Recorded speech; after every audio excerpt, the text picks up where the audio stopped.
We are not wasting our time on your pathetic little promotion ceremony, my parents told me. But when the morning newspaper showed me at the Pentagon with two armed bodyguards, my mother panicked and called a family meeting.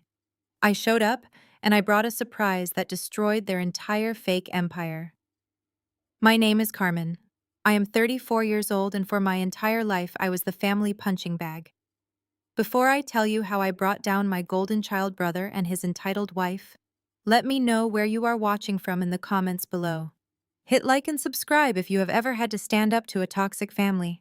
The heavy leather bill folder hit my chest before sliding off and landing on the pristine white linen tablecloth right next to my half-eaten filet mignon. I looked up slowly. My mother Patricia was glaring at me from across the massive table, her diamond earrings catching the light of the crystal chandeliers hanging above us. "You need to handle your own portion, Carmen," she announced, her voice loud enough to make the neighboring tables turn and stare. "Julian rented this exclusive table for the family, but since you contribute absolutely nothing to our legacy, you can pay for your own plate." I sat quietly in the upscale Washington steakhouse, taking in the ridiculous scene in front of me. To my left sat my father, Richard, swirling a glass of imported scotch that cost more than my first car. Across from me was my older brother, Julian, the undisputed golden child of the family, casually adjusting the cuffs of his custom-tailored suit. Beside him sat his wife, Brooke. She smoothed her blonde hair and gave me that familiar, condescending smile she had perfected since marrying into my African-American family and deciding she was suddenly high society. "Julian is celebrating a major financial milestone tonight," Brooke chimed in, her tone dripping with a sickly sweet fake sympathy. "He just closed another massive real estate acquisition for his investment fund. We simply cannot expect him to subsidize someone who refuses to apply herself and expects handouts." "You understand, right, Carmen?" I looked down at my simple charcoal blazer. It was highly professional, perfectly tailored, and strictly conservative, exactly what my security clearance required. But to them, it was undeniable proof of my supposed poverty. Actually, I said, keeping my voice perfectly level and refusing to break eye contact. "I have a major milestone to celebrate tonight as well. I just received a massive promotion at work." My father slammed his scotch glass down on the wooden table, making the expensive silverware rattle against the plates. "We are not wasting our time on your pathetic little promotion ceremony," Richard scoffed, his face twisting in genuine disgust. "Working as some low-level government desk jockey and collecting a pathetic taxpayer paycheck is absolutely nothing to celebrate. Look at your brother. He is a chief executive officer. He builds real empires. You just push paper around a cubicle all day. What is there to be proud of?" Brooke let out a sharp little laugh and leaned forward, resting her chin on her manicured hand. "Oh, let her have her little moment, Richard," she sneered, her eyes raking over my outfit. "Maybe her fancy new clerk title means she can finally afford a handbag that does not come from the clearance rack at a discount outlet. It must be so incredibly exhausting pretending you belong in elegant places like this when you are clearly struggling." Her words were meticulously designed to humiliate me, but they only ignited a cold, familiar clarity deep in my chest. This was exactly how they had always operated. 10 years ago, when I received my acceptance letter to a prestigious master program, I went to the bank to withdraw from the college fund my late grandparents had set up for me. The teller informed me the account was completely empty. My parents had legally drained every single cent of my tuition money. When I confronted them, Patricia did not shed a single tear or show an ounce of remorse. She coldly told me that Julian needed the cash to buy a Porsche as a startup gift to impress his new wealthy investors. They literally stole my entire future to fund his inflated ego, leaving me to take out crushing student loans and work 3 grueling night jobs just to keep a roof over my head. They built his illusion of success by completely sacrificing my reality. I did not yell. I did not cry. I simply reached into my conservative jacket pocket and pulled out a solid metal exclusive black card issued only to top-tier federal executives. I placed it directly on top of the leather bill folder and slid it toward the waiter who had been hovering awkwardly nearby. "Put the entire table on this," I instructed the waiter calmly. "Include a very generous gratuity for your excellent service." Julian frowned, staring hard at the heavy metal card. "What kind of credit card is that?" he asked, his voice suddenly losing a fraction of its arrogant edge. "Just a perk of pushing paper," I replied, standing up from the table and smoothing my blazer. I grabbed my coat and looked down at the four of them, feeling absolutely nothing but pity. "Enjoy the rest of your evening. I have early executive meetings." I did not wait for their response. I turned my back on their shocked, speechless faces and walked out of the restaurant, my heels clicking rhythmically against the polished marble floor. As I stepped out into the crisp evening air, waiting for the valet to bring my car, my phone buzzed heavily in my pocket. I pulled it out and opened the encrypted messaging application. The screen glowed bright with a secure message from my superior at the Department of Defense. "Clearance fully granted." Director, the message read, "Your newly appointed forensic team is assembled and awaiting your direct orders. Your next target is the Vanguard Investment Fund." I read the name of Julian Company on my screen, and a slow, dangerous smile spread across my face. They thought I was a pathetic government clerk struggling to survive. They had absolutely no idea that I had just been officially sworn in as the Senior Forensic Financial Intelligence Director at the Pentagon.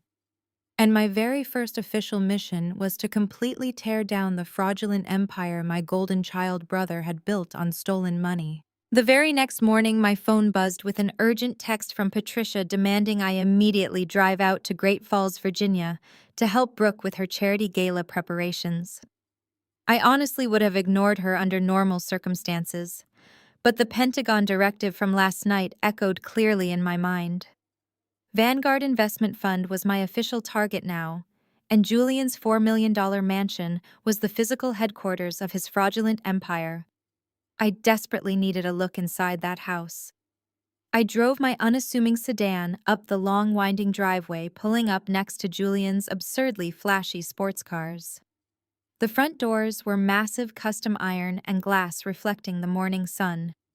Before I could even knock, the door swung open to reveal Brooke holding a clipboard and looking completely frazzled. She was wearing a silk morning robe that probably cost more than my monthly rent. "Oh, good. You are here," Brooke sighed, thrusting a heavy box of fabric swatches into my arms before I even stepped fully into the foyer. "Take these to the formal dining room. Carmen, the event planner, is running late, and I need someone to organize the centerpieces by color gradient right now." I stood there holding the heavy box while she turned her back on me, tapping away on her phone. She did not say hello. She did not offer me a glass of water after my long drive. She simply expected me to play the role of her unpaid assistant, just like she always did. I swallowed my pride, reminding myself of the federal badge sitting heavy in my inner pocket. I walked into the massive dining room and started sorting the expensive silk samples on the long mahogany table. My mother, Patricia, strolled into the room a few minutes later, holding a crystal glass of sparkling water. She looked me up and down with that familiar look of deep disappointment that I had endured my entire life. "You really wore that cheap gray suit to your brother's beautiful home?" Patricia sneered, shaking her head in disgust. "You could at least try to look presentable around Brooke. She comes from a good family, and she is used to a certain high standard of living." I kept my face perfectly blank as I sorted the pale pink fabrics, refusing to give her the emotional reaction she craved. Brooke wandered back into the room and immediately chimed in. "It is fine," Patricia Brooke said with a condescending little laugh. "Not everyone understands how to dress for success. Though, Carmen, your hair is looking a bit unruly today. You know Julian has an amazing stylist downtown who specializes in managing difficult textures. I could give you her card if you ever want to look a bit more polished for your office job." The casual microaggression was so typical of Brooke.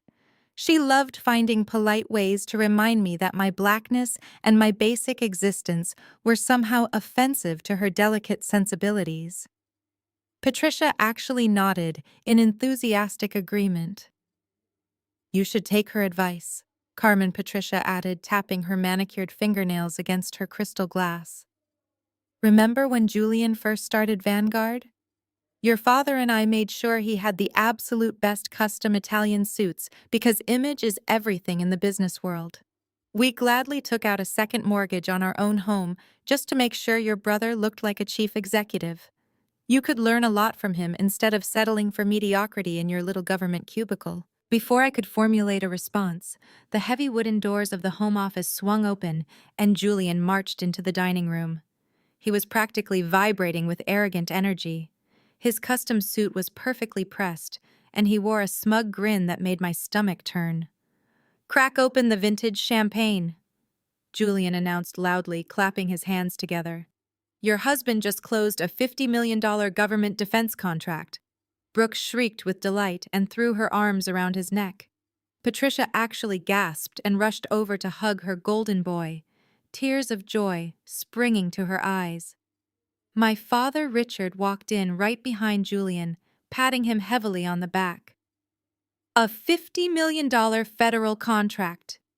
Richard boomed, his voice echoing in the massive room. "That is my boy, building a generational empire, just like I always knew you would. You are carrying this entire family on your back, Julian." Julian smirked and looked over at me, standing quietly by the floral arrangements. He adjusted his expensive silk tie, mocking me with his eyes. "Hear that, little sister?" he asked, his voice dripping with arrogance. "50 million from the Department of Defense.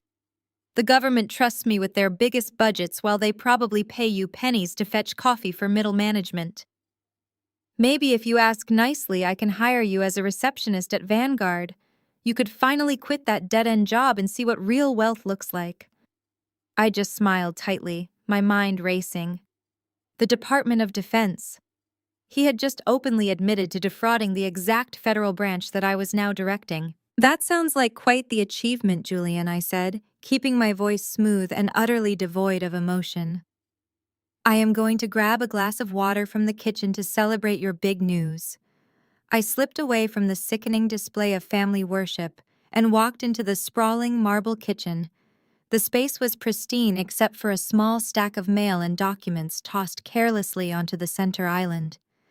Julian always was sloppy with his paperwork, believing himself to be completely untouchable. I walked over to the sink, pouring a glass of water while my highly trained eyes scanned the documents on the counter. There was a highly confidential bank statement sitting right on top, bearing the Vanguard Investment Fund logo. I took a slow sip of water and stepped closer, committing every single digit to memory. The numbers did not match his grandiose boasts in the other room. The primary operating account was severely overdrawn. There were massive, frantic wire transfers moving back and forth between dummy shell companies just to cover basic interest payments. Vanguard was completely bleeding cash. The $50 million defense contract was just a phantom injection of stolen taxpayer funds desperately needed to keep his collapsing pyramid scheme afloat for one more month. My pulse quickened with pure professional adrenaline as I stared at the routing numbers. My golden child brother was not a financial genius building a generational empire. He was a desperate criminal drowning in a massive Ponzi scheme. And I was the one holding the match that was going to burn his entire fake world straight to the ground. The next morning, the sterile bright lights of the Pentagon felt a million miles away from the ridiculous crystal chandeliers of my brother's mansion. I swiped my high-security clearance badge, letting the heavy reinforced steel door slide open to reveal my tactical operations center. I am not an administrative paper pusher. I am the Senior Forensic Financial Intelligence Director for the Department of Defense. My specific job is to track down, trace, and obliterate massive corporate fraud against the United States government. 20 elite federal agents sat at their respective workstations running complex financial algorithms and tracking millions of dollars across global networks. As I walked down the center aisle toward my glass-enclosed corner office, the entire room buzzed with focused, intense energy.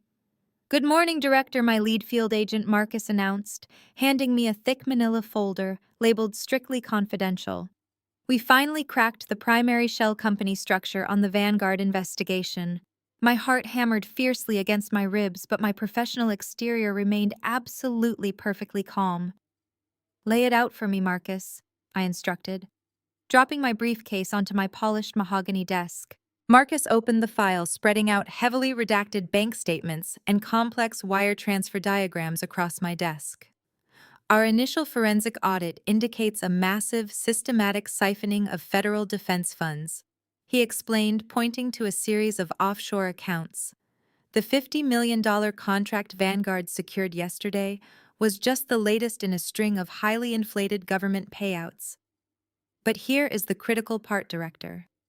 The Vanguard Investment Fund is not actually building the military housing units they were contracted for. They are completely fabricating the construction invoices and funneling the taxpayer money straight into a private luxury real estate portfolio. I leaned over the desk, staring at the complex web of financial deceit. My own brother, the Golden Boy, the pride of the entire family, was running a massive illegal Ponzi scheme using federal dollars. He was literally stealing from the military to fund his sports cars, his custom suits, and Brooke's ridiculous diamond collections. He was not a brilliant businessman. He was a reckless, arrogant criminal, and he was about to face the full devastating weight of the federal government. But Julian is careless, I noted, tapping a pen against the fraudulent bank statements. He cannot sustain a massive scheme like this without heavily leveraged domestic loans. Who is quietly backing the initial Vanguard capital? Who is physically signing off on the massive collateral required to keep these dummy shell companies afloat? Marcus hesitated for a fraction of a second, an uncomfortable look crossing his usually stoic face. He pulled a separate, heavily sealed document from the bottom of the stack and slid it slowly across my desk. "That is the most disturbing part of the financial audit, Director," he said, his voice dropping slightly. "We pulled the primary guarantor reports for the initial $30 million domestic loan that Vanguard secured to launch the original shell company. The primary applicant is Julian, but he did not have the verifiable assets to secure the loan himself. He completely leveraged two private co-signers." I opened the sealed document and scanned the official bank signatures at the bottom of the page. The air in my lungs turned completely to ice. Staring back at me in black ink were two very familiar signatures, Richard and Patricia, my parents. My hands actually shook as I read through the detailed financial disclosures attached to the loan application. They had not just co-signed a simple business loan. My parents had legally signed over the deed to their massive family estate. They had fully liquidated their entire joint retirement pension. They had even secretly drained the emergency medical funds they had spent 30 years building. Richard and Patricia had literally mortgaged their entire existence, their past, their present, and their future, to financially back a massive federal crime. They had willingly handed over every single cent they possessed to fund Julian's fraudulent empire. Marcus watched me carefully, sensing the sudden tension in the room. "The co-signers are fully legally liable, Director," he stated quietly. "If Vanguard defaults, or if the federal government seizes the primary assets due to criminal fraud, those two individuals will lose absolutely everything. The bank will immediately foreclose on their primary residence and seize any remaining liquidated assets. They will be left completely destitute." I closed the folder slowly, the heavy weight of the revelation settling over me like a thick, suffocating blanket. My parents had willingly destroyed my entire future, stealing my college tuition just to buy Julian a car. And now they had willingly destroyed their own future just to fund his criminal illusion of success. They worshipped him so blindly they never even bothered to look at the paperwork they were signing. "Prepare the final asset freeze orders for the Vanguard accounts," I instructed Marcus. My voice completely steady, devoid of any emotional hesitation. "I want every single cent locked down tight by the end of the week. Do not let a single dollar leave those accounts." "Yes." Director Marcus nodded, gathering the documents. "What about the two co-signers? Do we initiate the asset seizure protocols for their properties as well?" I looked out the window of my office, watching the busy Pentagon courtyard below. The little girl who had spent her entire life begging for her parents' approval was completely gone. The woman who remained was a federal director sworn to protect the law. "Initiate the full protocol," I replied coldly. If they willingly signed their names to a federal crime, they will face the absolute consequences of their blind devotion. The drive to my parents' house in Fairfield took just under 40 minutes, but my mind raced the entire way.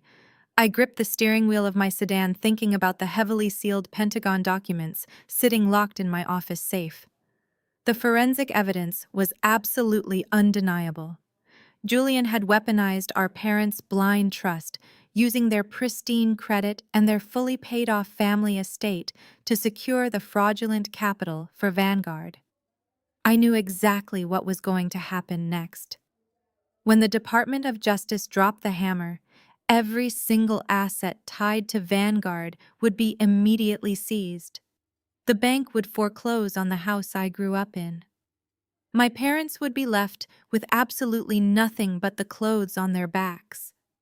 Despite everything they had done to me, despite stealing my college fund and treating me like dirt for my entire life, a small, lingering piece of daughterly duty compelled me to give them one final warning. I pulled into the familiar circular driveway, taking a deep breath before walking up the brick steps and pushing open the heavy mahogany front door. I found my parents in the formal living room. They were sitting comfortably on the expensive leather sofas, sipping coffee and flipping through glossy brochures for luxury European river cruises. They barely looked up when I walked into the room. Richard and Patricia always acted as if my presence was a minor inconvenience, interrupting their otherwise perfect day. I stood in the center of the hand-woven Persian rug, trying to find the right words to save them from their own golden child. "Mom, Dad, we need to talk about Vanguard." I started keeping my voice deliberately soft and non-confrontational. "I know Julian asked you to sign some guarantor documents for his initial business loans recently. I just want to know if you actually read the terms of what you signed. Did you have an independent lawyer look at the liability clauses before you put your house up as collateral?" The temperature in the room plummeted instantly. My mother lowered her cruise brochure, her eyes narrowing into cold slits. "What exactly are you implying?" Carmen Patricia asked, her voice dripping with sudden hostility. "I am not implying anything, Mom," I replied, taking a careful step forward. "I am trying to protect you. Julian is taking massive financial risks right now. The commercial real estate market is incredibly volatile, and if Vanguard cannot meet its monthly interest obligations, the bank will legally come after the co-signers. You and Dad could lose this house. You could lose your entire retirement pension. You need to call the bank tomorrow and see if there is any way to quietly withdraw your names as primary guarantors before it is too late." Patricia stood up so fast her coffee cup rattled loudly against the glass table. She marched across the Persian rug until she was standing inches from my face, trembling with absolute rage. "How dare you?" She hissed, her eyes wide with a terrifying manic loyalty. "How dare you walk into this house and try to poison us against your own brother? Julian is a financial genius. He just secured a $50 million government contract while you are still pushing worthless paperwork for a miserable salary. He is building a legacy for this family, and all you can do is try to drag him down to your pathetic level." "Mom, you do not understand." I pleaded desperately, abandoning my usual stoic professionalism. "Those government contracts are not what they seem. The numbers do not add up. He is using your entire life savings to patch holes in a sinking ship. Please just listen to me for 1 minute." The sharp crack of her hand striking my face echoed through the large living room. The physical force of the slap snapped my head to the side, leaving my left cheek burning with intense, stinging heat. I stumbled backward, touching my face in pure shock. My mother stood over me, her chest heaving, her hand still raised in the air. "You are nothing but a jealous, bitter failure," Patricia screamed, her voice echoing off the high ceilings. "You have always been insanely jealous of Julian's wealth and his success. You cannot stand the fact that he is a millionaire while you have absolutely nothing. You are trying to sabotage him because you are a miserable, empty person. I should have known you would try something this desperate and pathetic." My father Richard threw his cruise brochure onto the table and stormed over to join her. He did not ask if I was okay. He did not reprimand my mother for hitting me. Instead, his face was twisted into a mask of pure disgust. "I have heard enough of this garbage," Richard bellowed, pointing a thick finger at the front door. "You are not going to stand in my house and slander the only child who actually makes us proud." Richard did not wait for me to leave. He stomped past me down the hallway, heading straight for the hall closet, where I still stored a few boxes of my heavy winter coats and old luggage because my small apartment lacked storage space. I watched in stunned silence as my father violently yanked my suitcases out of the closet. He dragged them down the hardwood hallway, the plastic wheels scratching the expensive polish. He kicked the front door open and literally threw my luggage out onto the concrete front porch. One of the suitcases burst open, spilling my winter sweaters all over the dusty driveway. "Get your trash out of my house!" Richard shouted, standing in the doorway like a towering guard protecting his castle from an invader. "If you ever dare to speak ill of your brother again, I will permanently disown you, Carmen. You will be dead to this family. Do not come back here until you are ready to get on your knees and apologize to Julian for your disgusting jealousy. Now get off my property before I call the police and have you arrested for trespassing." The heavy mahogany door slammed shut with a deafening thud. The lock clicked securely from the inside. I stood alone on the front porch, the cold afternoon wind cutting through my thin blazer. My cheek still throbbed with a dull burning ache from where my mother had struck me. I slowly walked down the brick steps and crouched on the concrete driveway, gathering my scattered sweaters and shoving them back into the broken suitcase. My hands were not shaking anymore. The lingering daughterly guilt that had brought me here, the desperate desire to save them from their own terrible choices, completely vanished into the cold wind. They had made their choice. They had chosen the golden boy and his fraudulent millions over their own daughter who tried to save them. I zipped up the broken luggage and loaded it into the trunk of my car. I wiped the lingering sting from my cheek, taking one last look at the sprawling multi-million-dollar house that would soon belong to the federal government. I opened my car door, slid into the driver's seat, and pulled out my highly secure government-issued phone.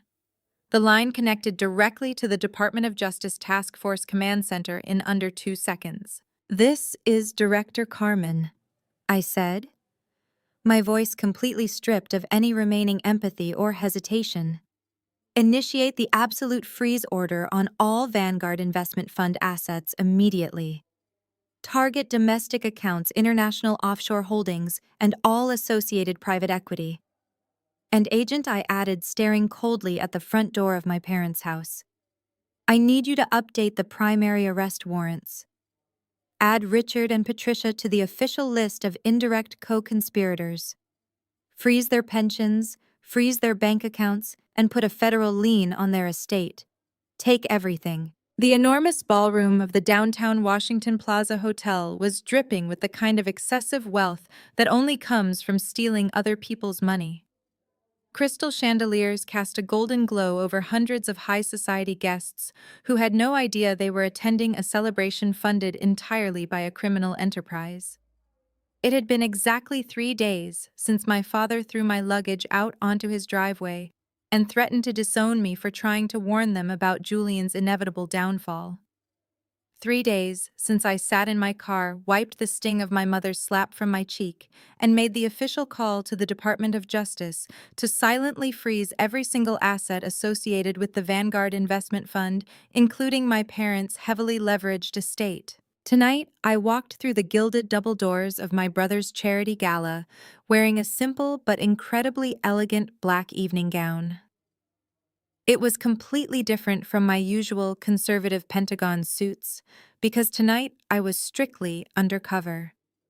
Underneath the dark silk fabric, I was wearing a highly encrypted federal recording wire and a microscopic camera pinned discreetly to my lapel.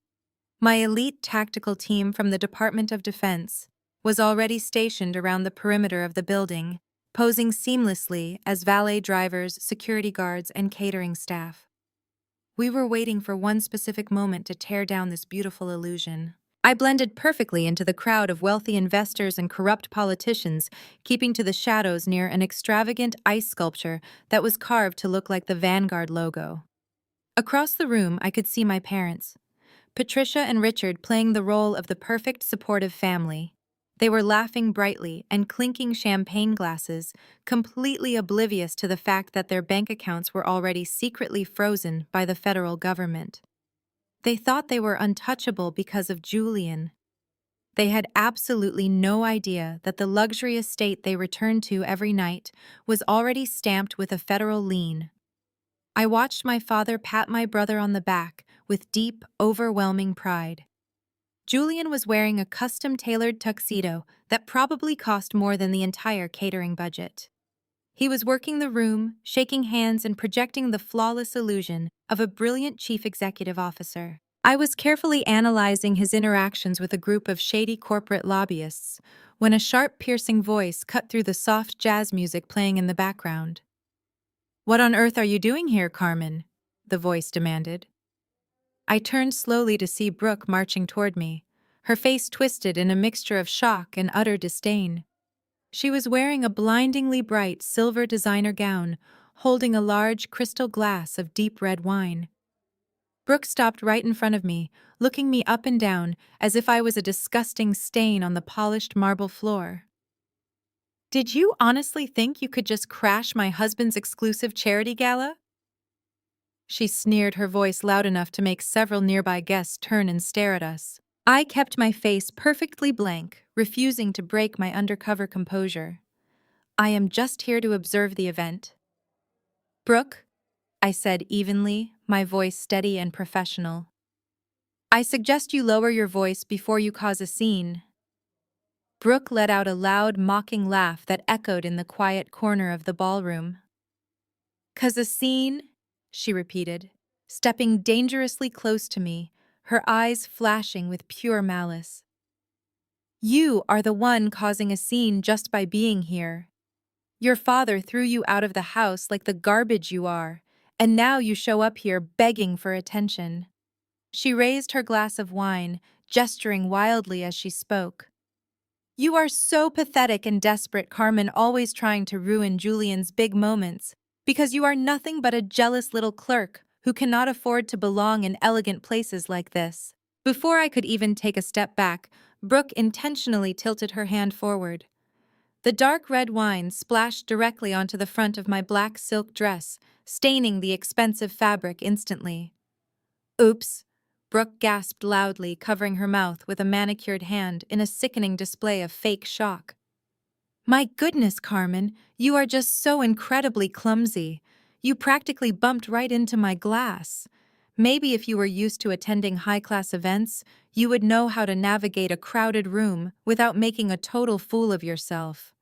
Several wealthy guests nearby let out soft, cruel laughs, whispering to each other and pointing at my ruined dress. Brooke smiled triumphantly, waiting for me to run out of the room in tears, just like she always made me do when we were younger. But I did not cry, and I did not run. I stood there feeling the cold wine soaking into my dress, and I just smiled. It was a slow, cold, dangerous smile that completely unsettled her. The smug satisfaction on Brooke's face slowly began to melt away, replaced by a flicker of genuine confusion and rising panic. She had expected me to shatter under the weight of public humiliation, but she was looking at a federal director who held the absolute power to destroy her entire existence. "You missed Brooke," I said softly, my voice barely a whisper, but laced with lethal, unwavering authority. "Enjoy the rest of your night while it lasts." I turned my back on her, leaving her standing there completely speechless, and walked calmly toward the edge of the stage. The music suddenly faded out, and the crowd quieted down as Julian stepped up to the microphone. He looked out over the sea of wealthy elites basking in their blind adoration. "Thank you all for coming tonight," Julian announced, his voice booming through the speakers with unearned arrogance. "Vanguard Investment Fund has always been about building a stronger future for this great nation. We are doing incredible work and securing massive defense contracts that will change the landscape of our military infrastructure forever." The crowd clapped politely, and my parents beamed from the front row, looking at him like he was a god. But tonight, Julian continued, raising his hands for silence. "Tonight is about recognizing the visionary partners who make this possible. I would like to invite my newest primary investor to the stage, Mr. Marcus Vance. My heart hammered in my chest. Marcus Vance was the exact target my tactical team had been hunting for months.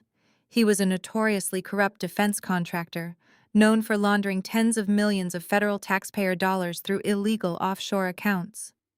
Vance walked onto the stage, a slick, greasy smile on his face, holding a massive novelty check made out to the Vanguard Investment Fund for $10 million. Julian shook his hand vigorously, turning to face the flashing cameras of the society photographers.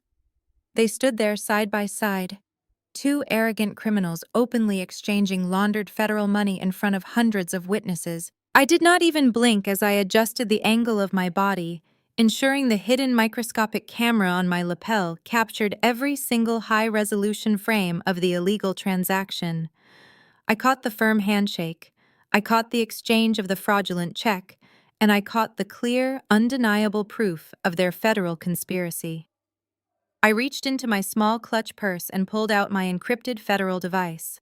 I quickly attached the secure image files and typed a direct message to the director of the Federal Bureau of Investigation. "We have the smoking gun." I typed, my thumbs flying across the digital keyboard. "Spring the trap." I hit send, slipped the phone back into my purse, and watched the stage with cold, absolute satisfaction, knowing that in exactly 60 seconds, the gilded doors of the ballroom were going to burst wide open, and my golden child brother was going to leave his own party in federal handcuffs. Exactly 60 seconds later, the heavy brass handles of the double doors turned, and the room exploded into absolute chaos. Federal agents in dark windbreakers poured into the ballroom, spreading out in a synchronized tactical formation. The soft jazz music was abruptly cut off, replaced by the sharp commanding shouts of the FBI, ordering everyone to freeze and keep their hands where they could be seen. The wealthy elites who had just been sipping expensive champagne froze in sheer terror. Julian stood on the stage completely paralyzed, still holding that massive, fraudulent $10 million check.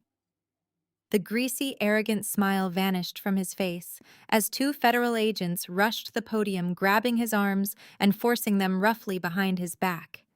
The sharp, metallic click of the handcuffs echoed loudly through the suddenly silent room.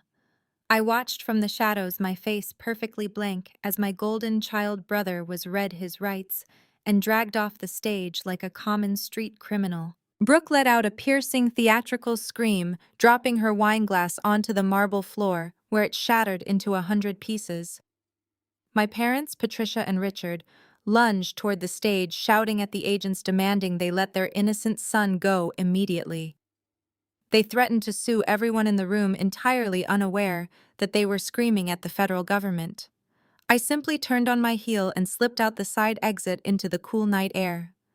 My part in the physical takedown was officially over. Exactly 7 days passed since the charity gala raid. It was a quiet, crisp Tuesday morning. I sat at the small granite island in my modest apartment, holding a warm mug of black coffee. The silence of my kitchen was a stark contrast to the absolute financial hurricane I had unleashed upon my family. I opened my laptop and pulled up the digital edition of the Washington Post. The embargo on the investigation had officially been lifted at 6 in the morning. I stared at the screen, feeling a deep, profound sense of closure.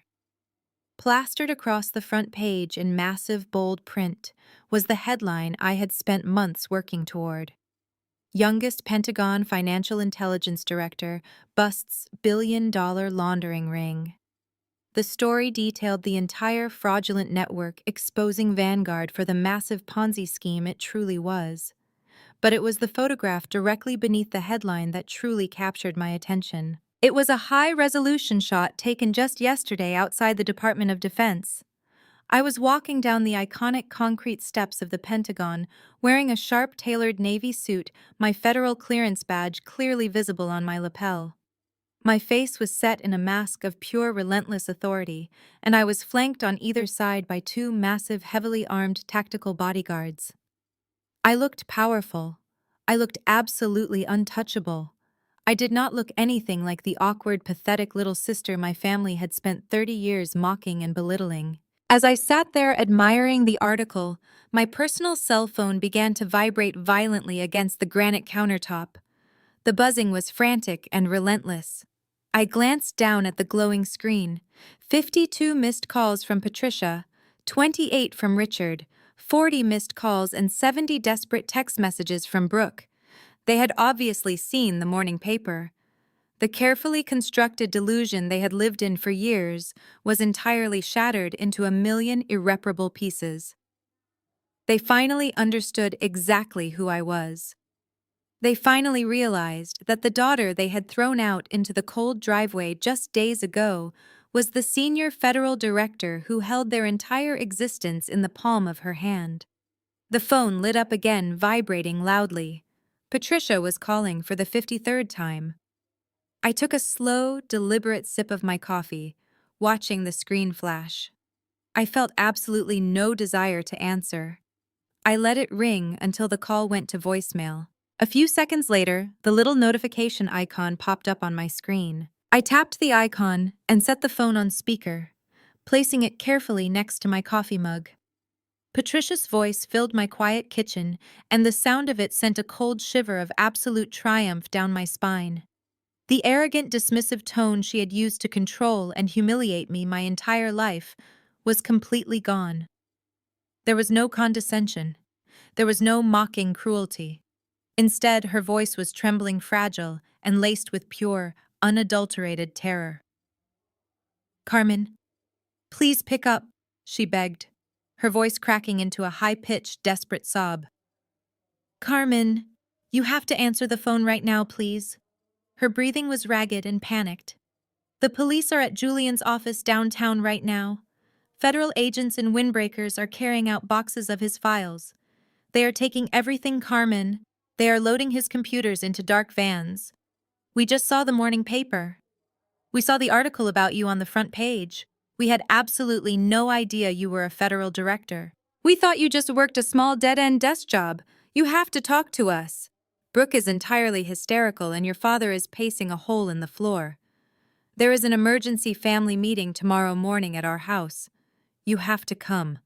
You are the only one who understands this government stuff. You have to use your position at the Pentagon to save your brother. Please, Carmen, you are his sister, and you have to fix this before he goes to prison." I listened to the voicemail play out, feeling a hollow, ringing silence fill the kitchen when it ended.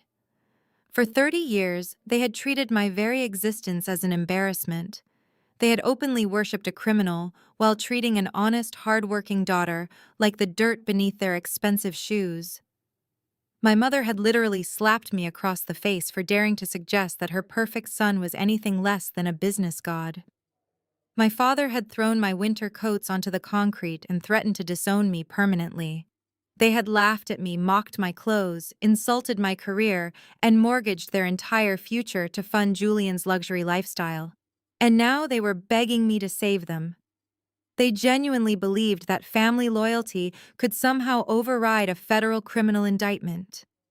They actually thought I could just wave a magic wand at the Department of Justice and make all of Julian's massive financial crimes magically disappear. I looked back at the front page of the Washington Post, staring at my own face on the screen. I had spent my entire life trying to earn a seat at their table, trying to prove that I was worthy of their love and their respect. But staring at that article, I realized I never needed a seat at their table because I had built my own. I deleted the voicemail and finished my coffee. Tomorrow morning, I would go to their little family meeting, but I was not going there to save my brother. I was going there to watch his fraudulent empire burn to the ground. 2 hours after listening to my mother's pathetic voicemail in my kitchen, I swiped my high-level security badge at the heavy, reinforced steel doors of my tactical command center inside the Pentagon. The room was bathed in the cool blue light of dozens of massive monitor screens, tracking the real-time financial destruction of the Vanguard Investment Fund. My lead agent Marcus walked up to me immediately holding a digital tablet with a grim expression. "Good morning, Director," he said. His eyes locked on the scrolling data. The initial raid on Julian's downtown office was completely successful.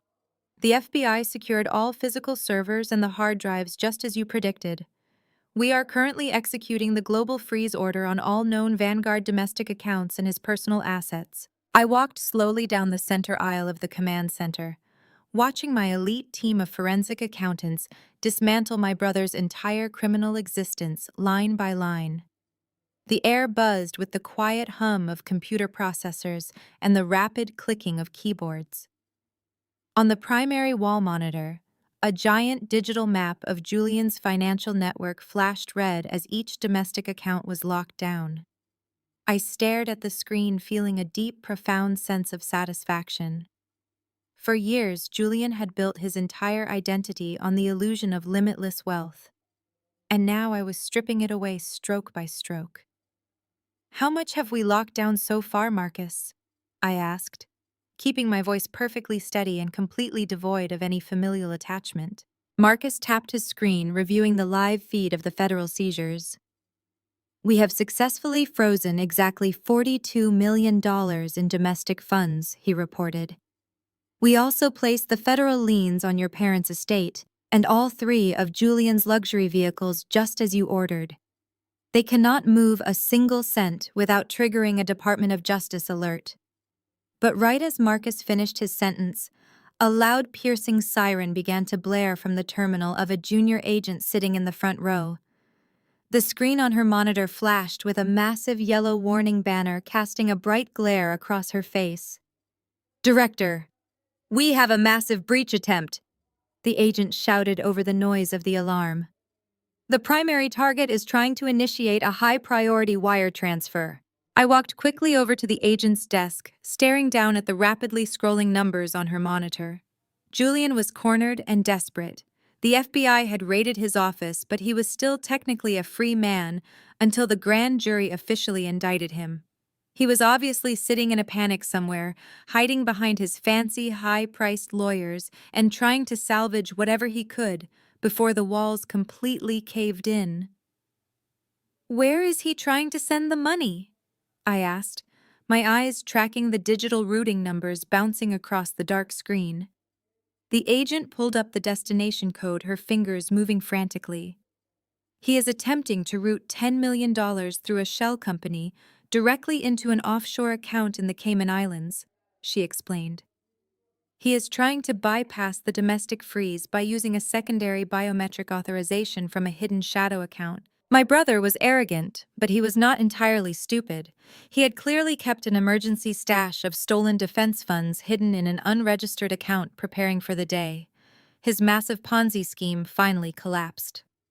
He actually thought he could just wire $10 million out of the country, flee the jurisdiction, and live out the rest of his life drinking expensive cocktails on a tropical beach while our parents lost their home and went bankrupt paying for his crimes.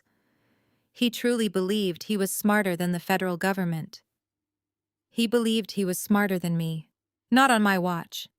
"Step aside, Agent," I said, pulling up a rolling chair and sitting directly in front of the primary terminal. I cracked my knuckles and placed my hands over the keyboard. The system showed the transfer progress bar steadily climbing across the screen. 10%, 20%, 30%. He was seconds away from moving the money completely out of federal reach and escaping justice. I did not hesitate. I immediately bypassed the standard interagency protocol and accessed the highest level of administrative override granted exclusively to my director clearance. I typed in a rapid sequence of encrypted commands tracing the exact digital pathway Julian was using to push the money offshore. I could almost picture him sitting in a dark room sweating through his expensive tailored suit, gripping his phone, and praying for the offshore transaction to complete. The progress bar hit 80%. The transfer was almost finished. I entered my final personal authorization code and slammed my finger down on the Enter key.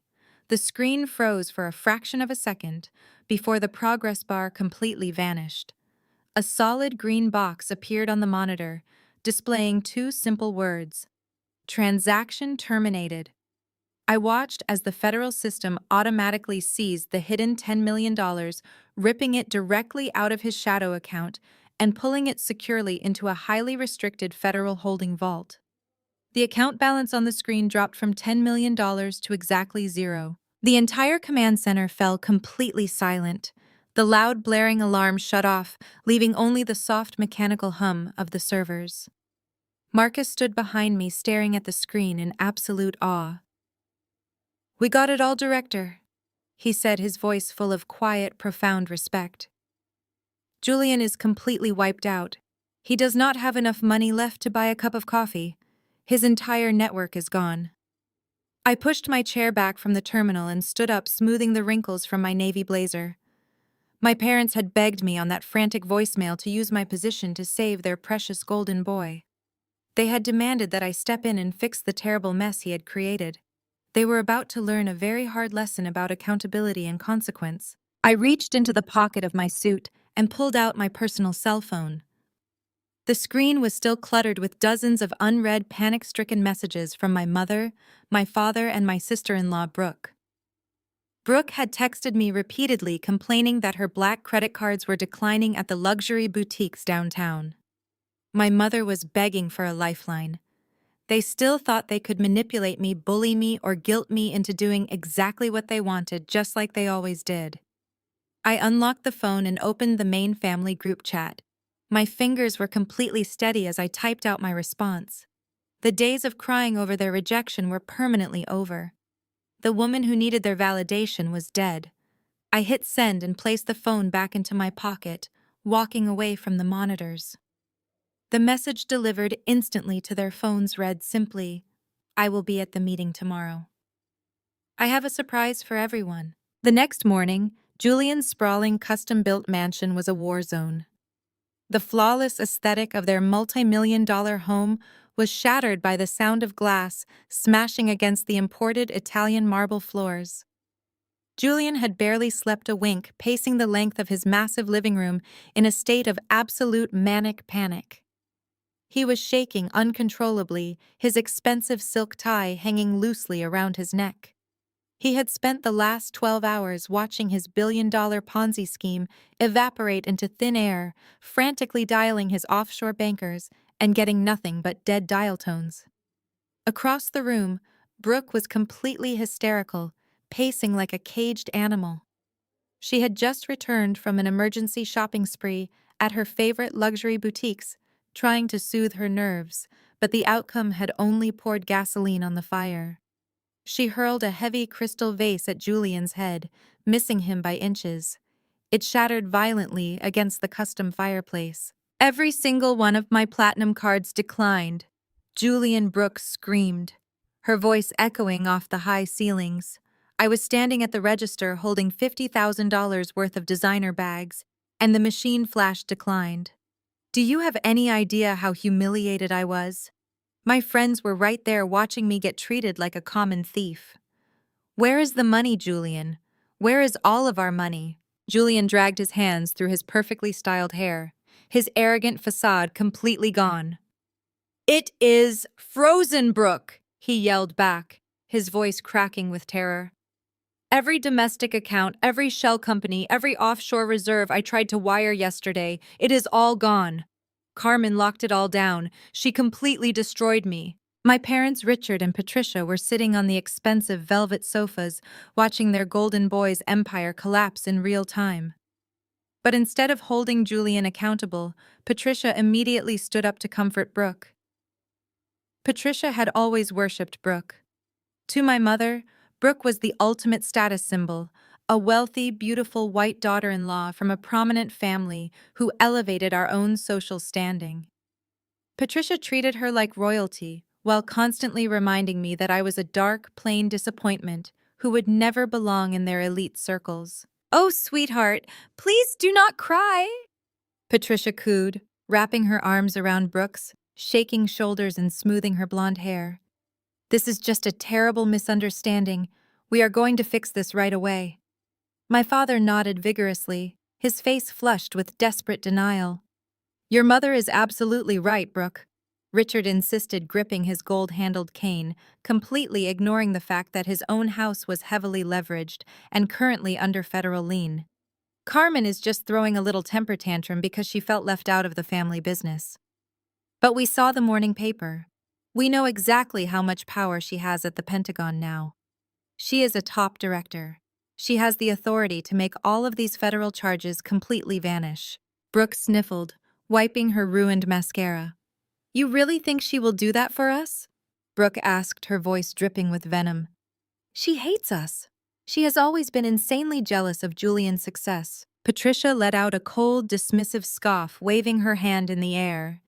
It does not matter what she wants, Patricia said, her tone hardening with absolute entitlement. Carmen is family and she owes us. She will use her government position to clear Julian's name and unfreeze your bank accounts because we are going to make her do it. She is just a tool to get us out of this mess.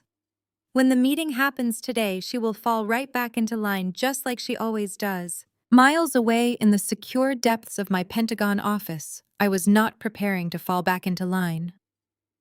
I stood completely still behind my heavy mahogany desk, the morning sunlight streaming through the reinforced bulletproof windows. The air in my office was perfectly quiet, a stark contrast to the absolute chaos I knew was happening at Julian's house. I walked over to the glass, looking out over the sprawling complex of the Department of Defense.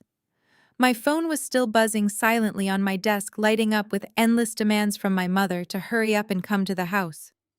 They truly believed that blood and guilt were stronger than federal law. They thought they could just command me to erase Julian's massive conspiracy, the same way they used to order me to do his high school homework. I wore a dark gray tailored suit, my badge clipped securely to my lapel. I turned back and looked down at the smooth wooden surface of my desk. Resting right in the center was a thick, heavy manila dossier.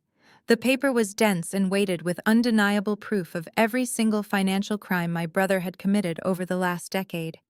Stamped violently across the front cover was a bright, blood-red seal from the Federal Bureau of Investigation. Beneath the seal, in stark, bold black letters, were two words: arrest warrant. I slowly picked up the heavy dossier, feeling the weight of 30 years of family trauma and financial corruption resting in my hands. I did not feel an ounce of guilt or hesitation. I opened my sleek black leather briefcase, carefully placing the federal warrant inside. I snapped the brass locks shut, the sharp metallic click echoing in the quiet room. My family was waiting for me, expecting a frightened little girl who would blindly use her hard-earned power to clean up their criminal messes. They were expecting a savior. They were about to get a reckoning. The drive to my parents' sprawling estate in the wealthy suburbs was a route I had memorized over decades of obligation and anxiety. But today the winding tree-lined roads felt entirely different. Today I was not driving toward my childhood home as the forgotten, disappointing daughter, desperately hoping for a scrap of validation. I was driving as the architect of their absolute destruction. The heavy black leather briefcase rested on the passenger seat beside me, the brass locks gleaming in the morning sunlight. Inside it held the federal arrest warrant that was going to end my brother's entire existence. I pulled up to the massive wrought iron gates of the mansion and swiped my old access card. The heavy metal doors slowly swung open, granting me entrance into the gilded cage where I had spent my entire life being treated like a second-class citizen. I parked my car right in the center of the circular driveway, exactly where my father had thrown my luggage onto the concrete just days ago. I stepped out into the crisp air, feeling the weight of the moment settle over me. I was wearing a razor-sharp charcoal gray power suit tailored perfectly to project absolute, unyielding authority. The dark fabric contrasted sharply with the crisp white silk blouse beneath it, and my federal clearance badge was pinned visibly to my lapel. I grabbed the briefcase, feeling its satisfying weight, and walked up the wide stone steps to the heavy mahogany front doors. I did not bother knocking. I pushed the heavy handles and walked straight into the grand foyer. The atmosphere inside the house was thick with panic and suffocating tension. The remnants of yesterday's chaos were still visible. Pieces of shattered crystal from the vase Brooke had thrown were still scattered across the edge of the imported Italian rug. The moment my shoes clicked against the polished hardwood floor, the frantic murmuring in the living room came to an abrupt halt.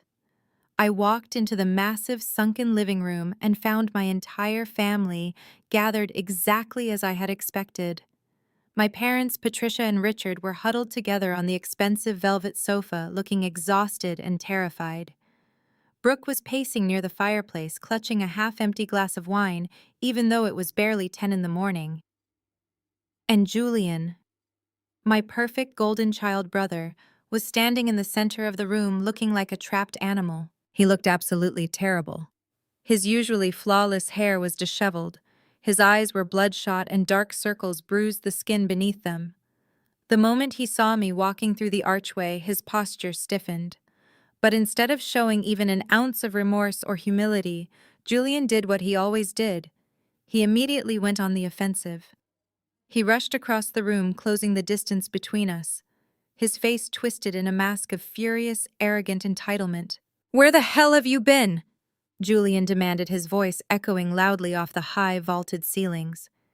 He pointed a shaking finger directly at my face, completely ignoring the fact that his entire life was currently burning to the ground. "Do you have any idea what is happening right now, Carmen? My offices were raided by federal agents. They took everything. They froze my bank accounts and locked down my offshore routing numbers.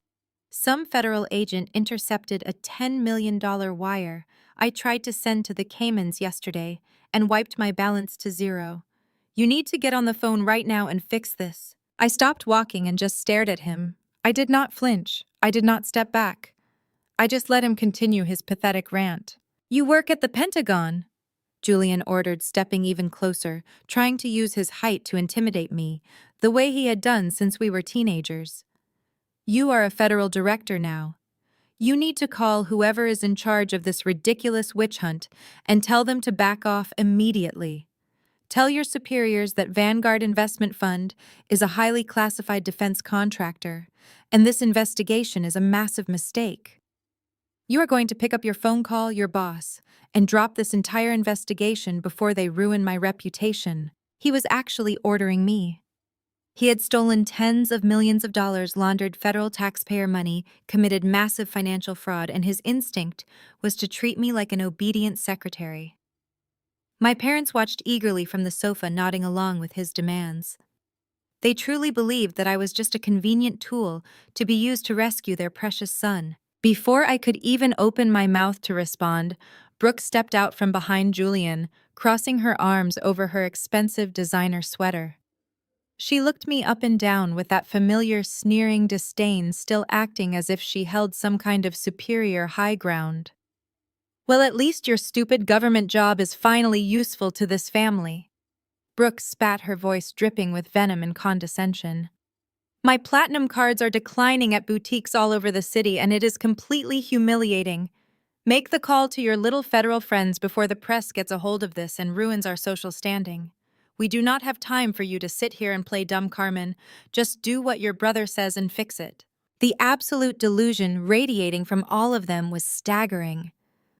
They were standing in the middle of a federal financial seizure, complaining about their social standing and ordering me to break the law. I kept my face perfectly neutral, holding the heavy black briefcase tightly by my side. I walked right past Julian, completely ignoring his presence, and moved toward the sitting area. There was a silver tea service resting on the low glass coffee table, probably left there by the housekeeper earlier that morning. I calmly set my briefcase down on the sofa, poured myself a delicate porcelain cup of steaming tea, and took a slow, deliberate sip. The warm liquid felt soothing against the cold anticipation building in my chest. The room was dead silent, watching me. They were waiting for me to pull out my phone and frantically dial my superiors to save them. They were waiting for the obedient little sister to do her job so they could go right back to ignoring my existence. I lowered the teacup, holding it gently in my hands, and looked up, meeting Julian's bloodshot eyes. My voice was quiet, but it carried a lethal, devastating weight that cut through the silence of the room like a physical blade. "No one can drop this investigation, Julian," I said smoothly, my tone completely devoid of any sympathy, "because the person leading it is me." The silence that followed my words was so absolute that I could actually hear the rhythmic ticking of the antique grandfather clock out in the grand hallway. Julian stared at me, his mouth opening and closing like a suffocating fish, unable to process the reality of what I had just said. But it was my father who broke the silence. Richard's face transitioned from a pale, sickly white to a deep, violently angry shade of crimson. He took a step toward me and slammed his fist down so hard on the heavy glass coffee table that my porcelain teacup rattled against its saucer. "This is a complete lie," Richard roared, his voice echoing harshly through the massive living room. "You are lying, Carmen. You are playing some kind of sick, twisted joke on us because you have always been insanely jealous of your brother.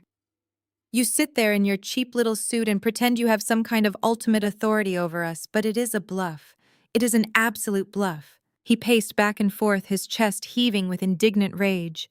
He pointed his gold-handled cane at me, trembling with fury. "I demand that you stop this pathetic clown show right now," he shouted. "You are going to pick up your phone, call whoever is actually in charge of this ridiculous witch hunt, and you are going to do your duty to this family. Your brother is a brilliant financial mind.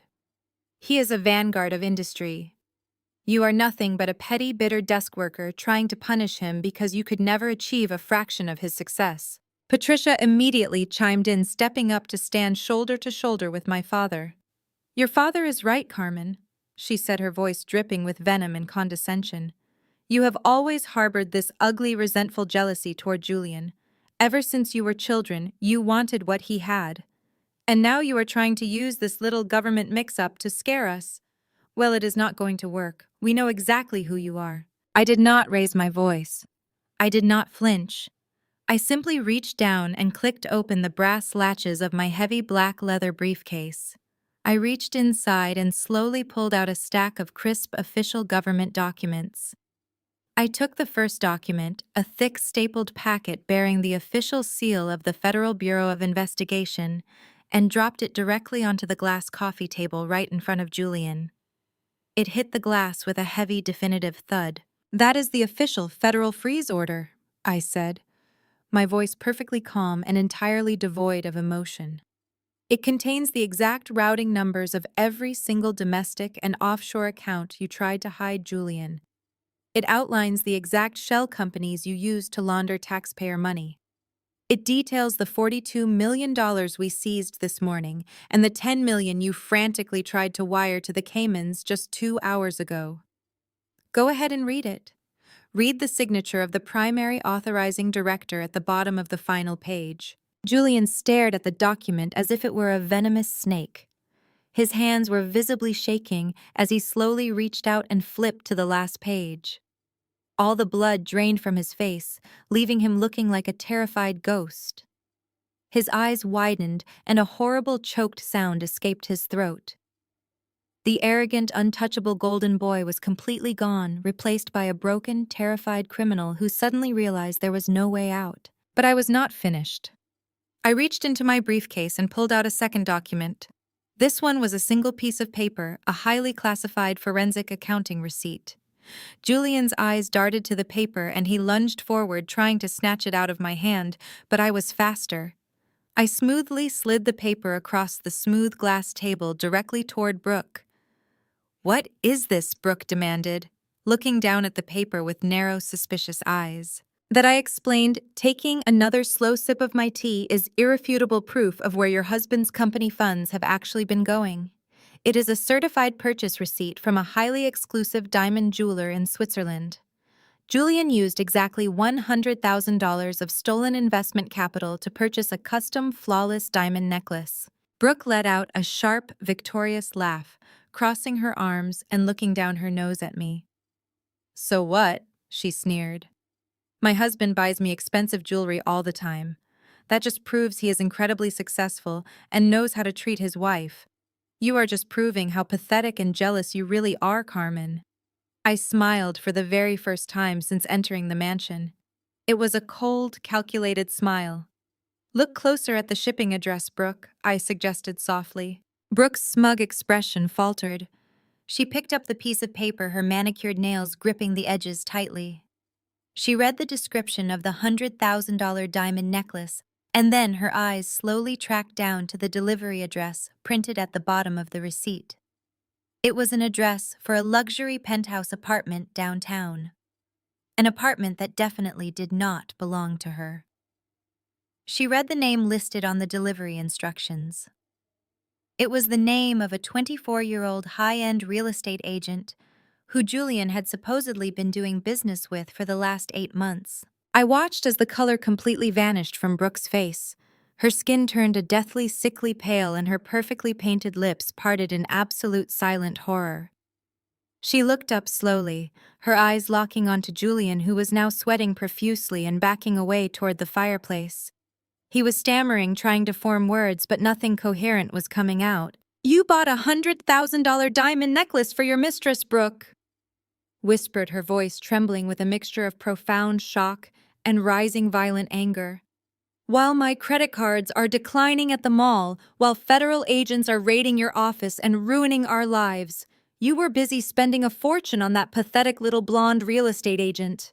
Julian raised his hands defensively, his voice cracking with desperation. "Brooke, please let me explain," he begged, taking a step toward her. "It is not what it looks like. That was just a corporate gift. It was a business expense to secure a new commercial property deal. You have to believe me." But Brooke was no longer listening. The villainous, arrogant alliance that had stood united against me just 5 minutes ago was now violently tearing itself apart from the inside. Brooke let out a piercing, ear-splitting scream of pure rage and lunged at Julian. She grabbed a heavy brass candlestick from the mantel and hurled it directly at his chest, screaming about how he had humiliated her, how he had ruined her life, and how she was going to destroy him. Patricia shrieked, trying to pull Brooke away while Richard desperately yelled for order, swinging his cane and demanding they stop acting like animals. I just sat back on the comfortable velvet sofa, crossed my legs, and watched their perfect, fraudulent empire burn to ashes right in front of my eyes. Brooke did not stop with the candlestick. She let out a feral, guttural shriek that tore through the pristine mansion and threw her entire body at my brother. Her manicured hands curled into vicious claws as she swung wildly at his face, catching his cheek and leaving bright red scratches across his perfectly tanned skin. Julian stumbled backward, tripping over the edge of the expensive Persian rug and crashing hard onto the polished marble floor. Brooke was immediately on top of him, screaming obscenities, pounding her fists against his chest and shoulders with relentless fury. All her fake high society elegance had completely evaporated, leaving behind nothing but pure, unhinged rage. "You gave my money to some cheap blonde?" she shrieked, her voice hoarse and cracking with hysterical desperation. "You humiliated me. You stole from me. I will kill you, Julian. I will completely destroy you." My mother, Patricia, was absolutely frantic. She threw herself into the violent scuffle, desperately trying to wedge her body between her precious golden boy and his furious wife. "Get off him!" Patricia screamed, grabbing Brooke's designer sweater and hauling her backward with surprising, desperate strength. "Stop it, Brooke. You are acting like a lunatic. You are hurting him." Patricia shielded Julian as if he were a helpless toddler glaring at Brooke with absolute venom. Brooke shoved my mother away, breathing heavily, her hair completely ruined and her face streaked with tears and running mascara. "Do not touch me," Brooke spat, glaring at my mother with undisguised hatred. "Your perfect son is a fraud and a liar, and you are just as pathetic for defending him." Julian remained on the floor, his expensive, custom-tailored suit torn and crumpled. The arrogant, untouchable billionaire facade was entirely gone. He looked like a terrified, pathetic child who had finally been caught in a lie he could not charm his way out of. He scrambled onto his hands and knees, dragging himself across the cold marble floor until he was right in front of the sofa, where I was calmly sitting. He reached out and grabbed the hem of my dark gray power suit, his hands shaking violently. "Carmen, please," he sobbed, his voice breaking into a pathetic, desperate whine. Tears were actively streaming down his bruised face. "Please, you have to stop this. You are my sister. We are family blood. You cannot do this to your own flesh and blood. I will pay it all back. I swear I will fix it. Just call off the FBI, please, Carmen. I am begging you, do not let them put me in prison. I looked down at him, feeling absolutely nothing. No pity, no sibling loyalty, no remorse. For 30 years, this man had belittled me, mocked my career, and treated me like I was completely invisible. He had built an empire of lies, while our parents cheered him on. And now he was groveling at my feet, expecting me to save him from his own massive greed, using the very family ties he had always weaponized against me. I slowly reached down and pried his trembling fingers off my suit, brushing the fabric smooth with deliberate calm. I am not your savior, Julian, I said, my voice as cold as ice. You stopped being my brother the day you decided to build your life on stolen money and arrogance. Blood does not excuse federal crimes. I reached back into my heavy black leather briefcase and pulled out the third and final dossier. This one was the thickest of them all, bound tightly with federal secure tape and bearing the harsh stamps of forensic financial auditors. I tossed it onto the glass coffee table, letting it land right next to the receipt for his mistress's diamond necklace. It hit the glass with a loud, heavy thud that made Julian flinch and recoil. My parents and Brooke all froze, staring at the massive stack of papers as if it were a ticking bomb waiting to detonate. "What is that?" Patricia whispered, her voice trembling with rising dread. I leaned forward, resting my elbows on my knees, and looked directly at my parents. "Do you remember calling me a failure at Christmas?" I asked, my tone razor-sharp and merciless. "Do you remember mocking my government salary and calling me a disappointment because I lived in a modest apartment and did not own a massive, sprawling mansion like this one?" My mother swallowed hard, refusing to meet my eyes, while my father leaned heavily on his cane.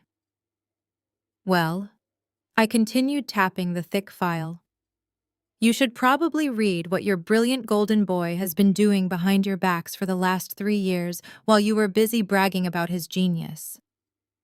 Julian secretly mortgaged this exact house twice to patch the bleeding holes in his massive Ponzi scheme. He forged your signatures on the deeds and drained your entire retirement pensions completely dry. And Brooke, he emptied every single cent of your private trust fund and your personal savings accounts. He liquidated absolutely everything to keep his fraud afloat. It is all gone, every last penny." The words hit the room with the force of a devastating earthquake. Brooke let out a suffocated gasp, her hands flying to her mouth as she stumbled backward against the wall, sliding down until she hit the floor in a state of catatonic shock. Patricia let out a horrible, wailing sob, clutching her stomach, as the reality of her absolute financial ruin finally pierced her thick armor of delusion. She looked at the walls of the mansion, suddenly realizing they no longer belonged to her. But it was my father, Richard, who reacted the worst. His face turned a ghastly shade of gray, and his eyes widened in absolute sheer terror. The gold-handled cane slipped from his trembling grip and clattered loudly against the marble tiles. Richard clutched his chest, his breath coming in shallow, rapid wheezes, and collapsed heavily backward into his velvet armchair. His mouth hung open in silent horror as the devastating realization finally set in. Their perfect golden boy had not just made a mistake. He had burned their entire existence to ash. The absolute destruction of the Wilson family empire happened in deafening slow motion. Richard could not even speak, his hands gripping the armrests of his velvet chair so tightly his knuckles were stark white. He just stared at Julian with wide, unblinking eyes, his chest heaving as he gasped for air that seemed to have suddenly vanished from the room. His entire life, his legacy, his carefully hoarded wealth, his pristine reputation, it was all completely eradicated. Brooke was curled into a tight ball on the marble floor near the fireplace. She was rocking back and forth, weeping with a loud, ugly sound that echoed miserably across the high ceilings. Her hands were tangled in her expensive blonde hair, ruining the perfect styling she had spent hours on that morning. Every single dollar she had inherited, every cent she had saved to maintain her illusion of superiority, was gone, stolen by the man she thought was her golden ticket. She did not even look at Julian anymore. She just stared at the marble tiles, murmuring about her lost accounts and her ruined life. Julian was still on his knees, looking completely hollowed out.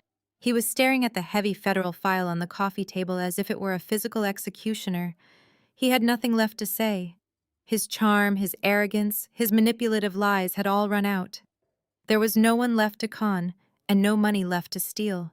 Then Patricia moved. My mother, who had spent her entire life parading her wealth and looking down on anyone she deemed unworthy, suddenly seemed to shrink. Her flawless posture collapsed. Her designer clothes suddenly looked ridiculous against the backdrop of her absolute ruin. She looked around the shattered living room, taking in her gasping husband, her weeping daughter-in-law, and her criminal son, and then her frantic, terrified eyes locked onto me. She saw the sharp tailoring of my suit, the federal badge on my lapel, and the absolute calm on my face. In her mind, I was no longer the disappointing daughter she had abused for 30 years. I was a federal director. I was power. I was money. I was her only remaining lifeline. Patricia let out a desperate, choking sob and fell heavily to her knees. She did not care about her ruined stockings or the sharp pieces of shattered crystal still littering the rug. She crawled across the floor, her hands scrambling frantically until she reached me. She lunged forward and desperately wrapped her arms around my legs, clutching the fabric of my tailored suit with a white-knuckled grip. "Carmen, please," Patricia sobbed hysterically, burying her tear-stained face against my knees. "Please, you have to help us. You cannot let this happen. You have to buy the house, Carmen. You have to pay off the mortgages before the bank takes it." I looked down at her, feeling a profound sense of detachment. The woman who had spent my entire childhood telling me I was ugly, stupid, and worthless was now weeping at my feet, begging for my money. "You are a director!" Patricia wailed, her voice cracking as she tilted her head up to look at me with desperate, pleading eyes. "You are rich now, Carmen. You have a high government clearance. You have the money to fix this. Julian made a mistake, but we are your family. We are your parents. You cannot just let us lose our home. You cannot just let us die on the streets like common beggars." Her tears were soaking into the fabric of my trousers. She was gripping my legs so tightly I could feel her fingernails digging into my skin. She was completely stripped of her pride, resorting to pathetic, animalistic begging to save her precious social standing. She actually thought that after a lifetime of cruelty, she could simply command me to sacrifice my own hard-earned wealth to bail out her fraudulent son. I stared down into my mother's terrified, weeping eyes. I did not feel an ounce of pity. I did not feel the lingering ache of the little girl who just wanted her mother to love her. I only felt absolute cold finality. I deliberately and forcefully stepped backward, pulling my leg out of her desperate grip. Patricia stumbled forward, her hands grasping at empty air as I created a physical boundary between us. "When I was starving and broken, you threw my bags into the dirt," I said, my voice echoing with a chilling, absolute authority. I looked around the room, making sure every single one of them heard my next words. "When I begged you for help to pay for college, you told me I was a waste of resources. When Julian stole my business idea, you celebrated his genius. You watched me suffer, and you laughed because you thought I would never be anything more than the family punching bag." Patricia reached out for me again, but I took another step back, looking down at her with pure disgust. "The money I earn protects soldiers on the front lines," I told her coldly, stepping around her trembling form. "The power I hold was earned through decades of grueling, relentless work, while you sat in this stolen mansion drinking wine and mocking my existence. My wealth is not a bailout fund for greedy accomplices. You enabled Julian's crimes because you loved the money he brought you. You turned a blind eye to the fraud because it funded your luxurious lifestyle. And now you are going to face the exact same consequences he does." Patricia collapsed entirely, burying her face in her hands and sobbing so violently her shoulders shook. Richard let out a low, agonizing moan, burying his face in his hands as the truth finally broke him. Julian did not even move. He just stared blankly at the wall, waiting for the end. And the end was already here. The heavy silence of the ruined living room was suddenly shattered by a sound that cut through the air like a knife. It started as a distant wail, carrying over the sprawling lawns of the wealthy neighborhood. Within seconds, the sound multiplied, growing louder and more deafening with every passing moment. It was the sharp, aggressive shriek of police sirens echoing directly from the long, winding driveway of the estate. My parents' heads snapped up, their eyes wide with fresh, blinding terror. The heavy mahogany front doors had been left ajar, and the terrifying noise poured into the grand foyer. Suddenly, the large bay windows of the living room were illuminated by harsh, frantic colors. Sweeping beams of flashing red and blue lights began to cut fiercely through the pristine room, washing over the expensive velvet sofas, the shattered crystal, and the heavy federal dossiers resting on the glass table. The reckoning had arrived.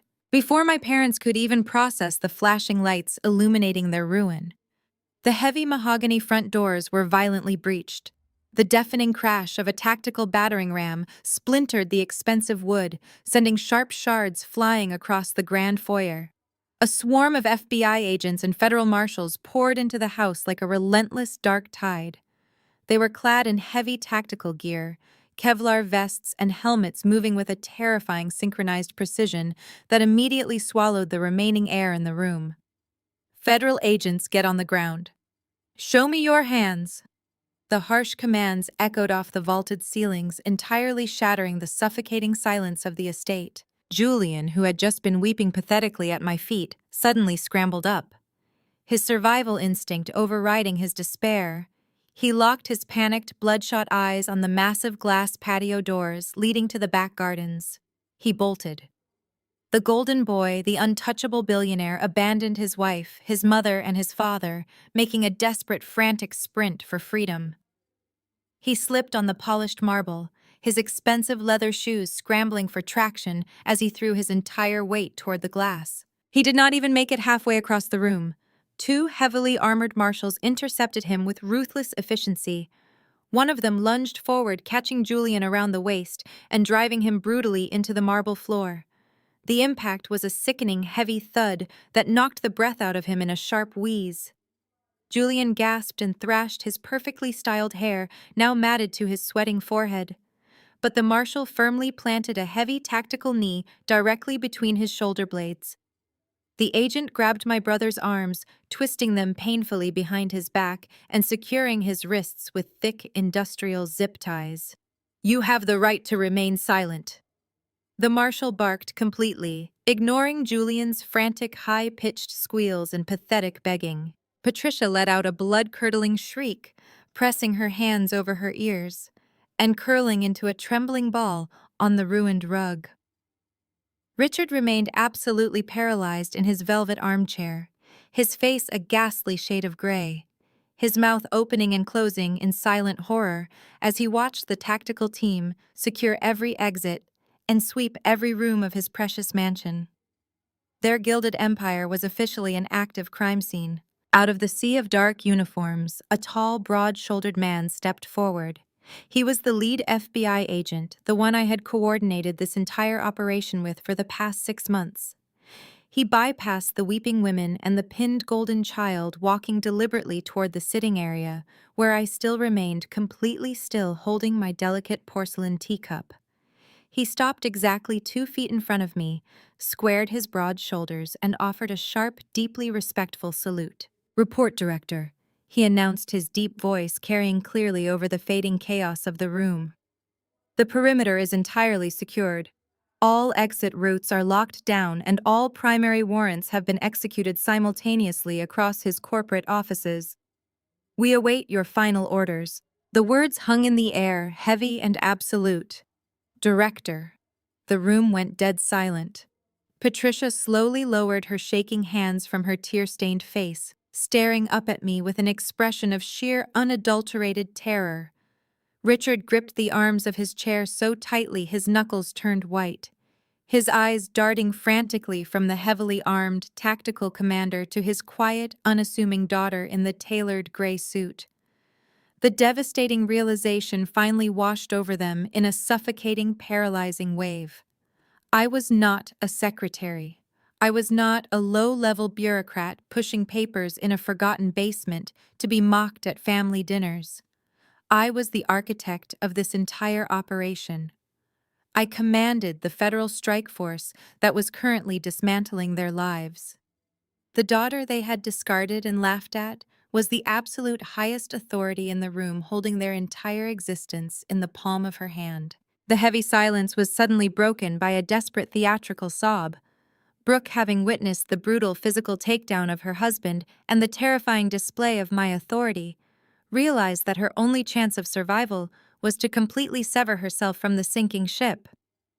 She scrambled to her feet, her designer clothes disheveled, her makeup running down her face in dark, ugly streaks. She stumbled toward the closest federal agent, throwing her manicured hands up in a gesture of frantic surrender. "Please, you have to listen to me," Brooke cried out, her voice dripping with manufactured innocence and pathetic desperation.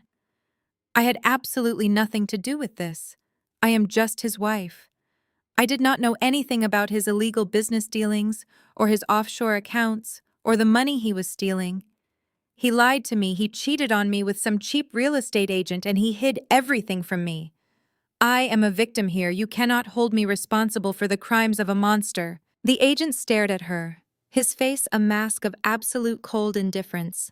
He glanced over his shoulder, looking directly at me for instruction. I slowly lowered my teacup, setting it gently on the silver tray. I did not say a word. I simply looked at Brooke's tear-streaked face and gave the agent a single curt nod. The agent turned his attention back to Brooke, reaching into a pouch on his tactical vest. He pulled out a folded piece of official paper and thrust it coldly into her trembling hands. "Brooke Vanguard," he stated, his voice completely devoid of a single ounce of sympathy. "I have a federal warrant here with your name on it. You are officially under arrest for the felony concealment of assets, wire fraud, and tax evasion." Brooke stared at the warrant as if it had physically burned her skin. The paper explicitly listed the offshore trust funds Julian had set up in her name, the millions of dollars she had knowingly funneled into her private accounts, and the fraudulent tax returns she had personally signed just 3 months ago. There was no pretending anymore. There was no plausible deniability. She was just as guilty as he was. "No!" she shrieked, dropping the paper and backing away in pure primal terror. "No, this is a mistake. Carmen, tell them it is a mistake. I am innocent. I am innocent." But the agent was already stepping forward, grabbing her wrists and pulling them firmly behind her back.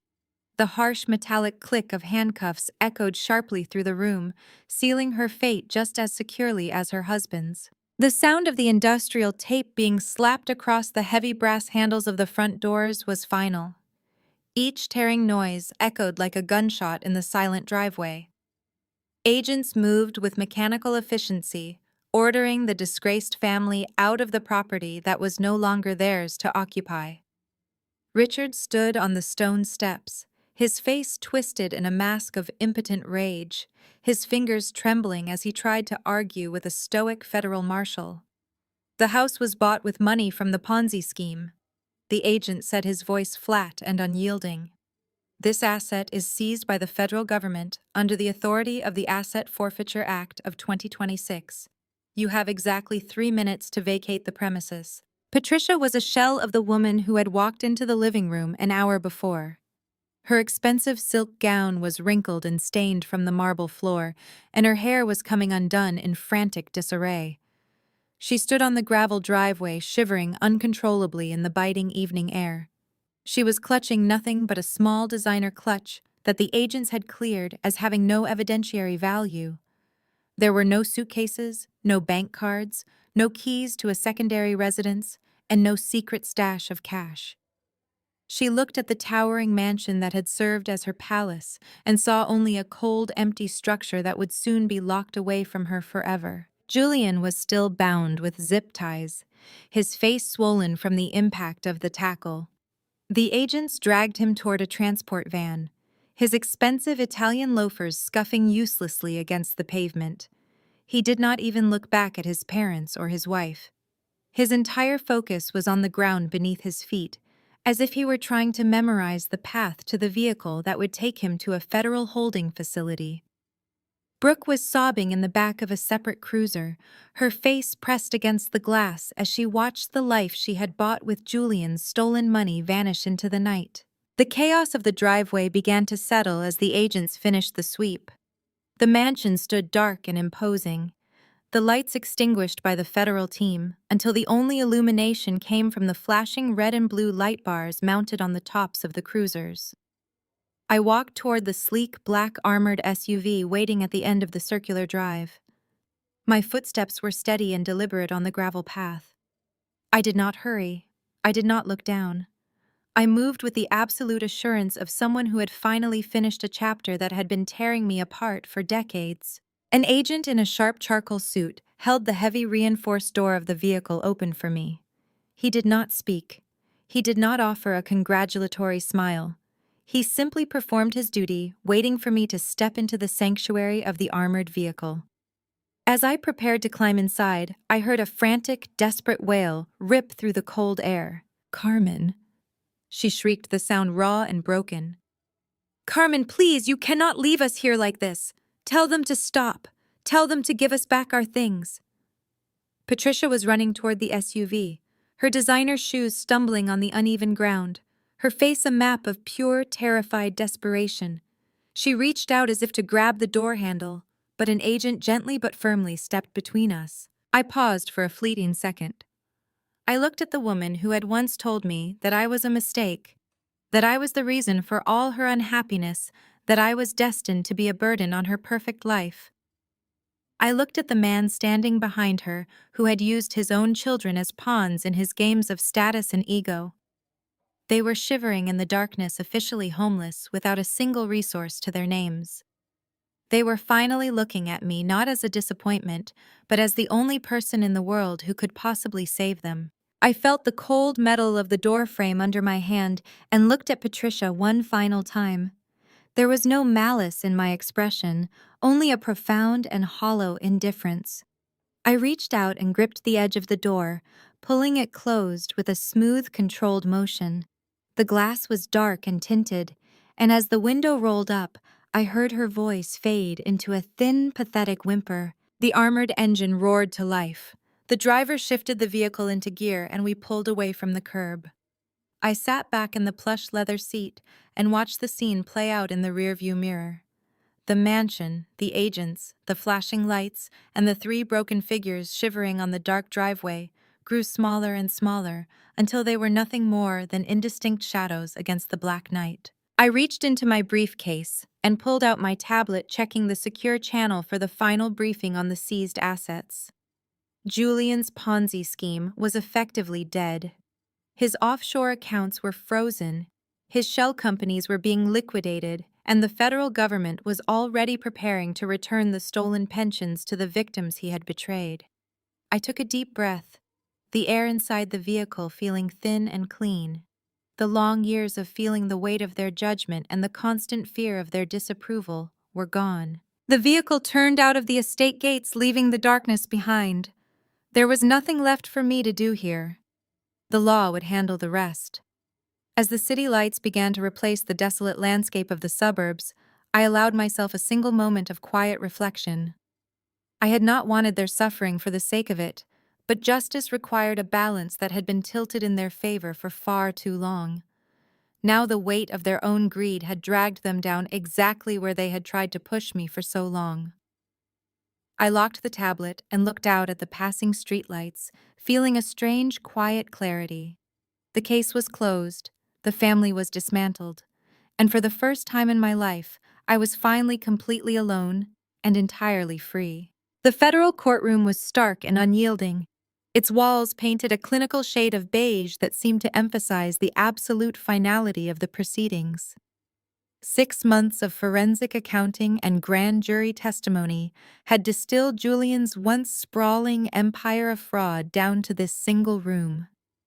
I sat at the prosecution table, my back perfectly straight, my expression devoid of the warmth or empathy I had been forced to mimic in my own home for 3 decades. I was there not as a daughter, but as the director of a federal agency that had systematically dismantled the fraudulent life my brother had built on the backs of thousands of victims. The heavy oak doors groaned open, and the bailiff announced the entry of the prisoners. Julian walked in with his shoulders hunched, his head low. The designer suits and custom silk ties were gone, replaced by the abrasive orange of a standard federal jumpsuit that hung loosely on his gaunt frame. He had lost weight, and the arrogant glint that had always defined his eyes was replaced by a hollow shell of terror. He did not look like a billionaire. He looked like exactly what he had always been, a desperate man, drowning in his own lies. Brooke followed him, flanked by two bailiffs, her hands cuffed in front of her. She was a chaotic mess of frantic energy, her eyes scanning the gallery with wild panic. The moment she spotted Julian, she stopped dead and let out a vicious, guttural sound. "You bastard!" she screamed, her voice cracking with pure, unadulterated hatred. "You sold me out! You pinned it all on me and my bank accounts. I hope they bury you in there." She continued to spew obscenities until the bailiffs forced her into her seat, her face purple with rage. The judge, an elderly man with a reputation for absolute severity, walked in, and the entire gallery rose in silence. I felt a strange sense of detachment as the sentencing began. The judge reviewed the mountain of evidence, the forged deeds, the drained pension funds, the liquidated trusts, and the shell companies that had siphoned millions from unsuspecting investors. It was a catalog of greed that spanned years. "Julian Vance, I sentence you to 20 years in a federal penitentiary without the possibility of parole," the judge declared, his voice booming through the quiet courtroom. There was no mercy in his tone, only the weight of the law. Julian's knees buckled, and he had to be held upright by the guards, as his own lawyer patted his shoulder in a futile gesture of comfort. The golden boy was finally broken. "Brooke Vance." The judge continued, his gaze shifting to the woman sitting nearby. "Your role in the concealment of assets and your personal signature on falsified tax documents are well documented. I sentence you to 3 years in a federal facility, followed by 5 years of supervised probation. All assets connected to your name are permanently seized by the federal government and will be liquidated to provide restitution to the victims of this scheme." Brooke let out a sharp cry and collapsed forward onto the table, burying her face in her hands while her lawyers scrambled to quiet her. The gavel came down with a final sharp crack that signaled the end of their influence. As the court began to adjourn, I stood up and adjusted my blazer. I turned and walked toward the gallery where the public was being dismissed. My eyes searched the rows of spectators until they landed on 2 figures huddled in the back corner. My parents were unrecognizable.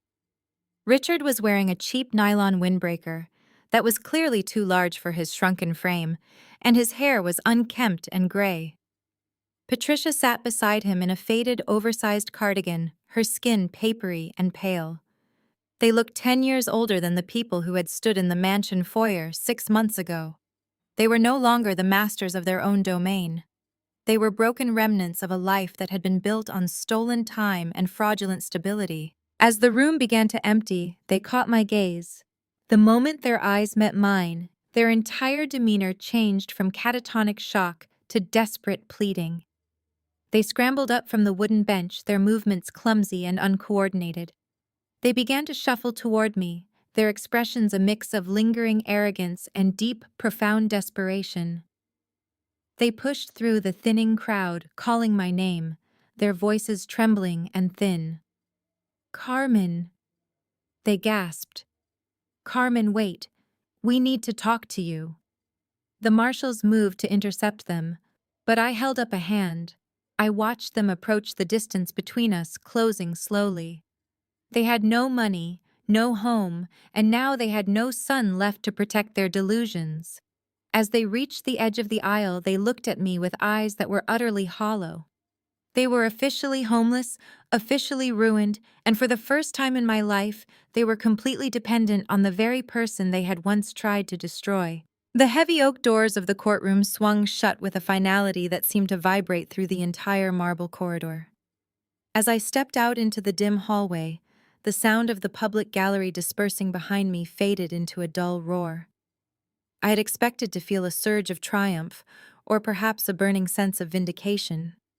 But as I walked toward the exit, I felt nothing but a quiet, hollow space where a lifetime of resentment used to be. That silence was immediately shattered by the desperate shuffle of feet on the polished floor. Richard and Patricia emerged from the shadows near the elevators, their movements erratic and hesitant. They looked smaller than I remembered, almost fragile in their cheap, unwashed clothing.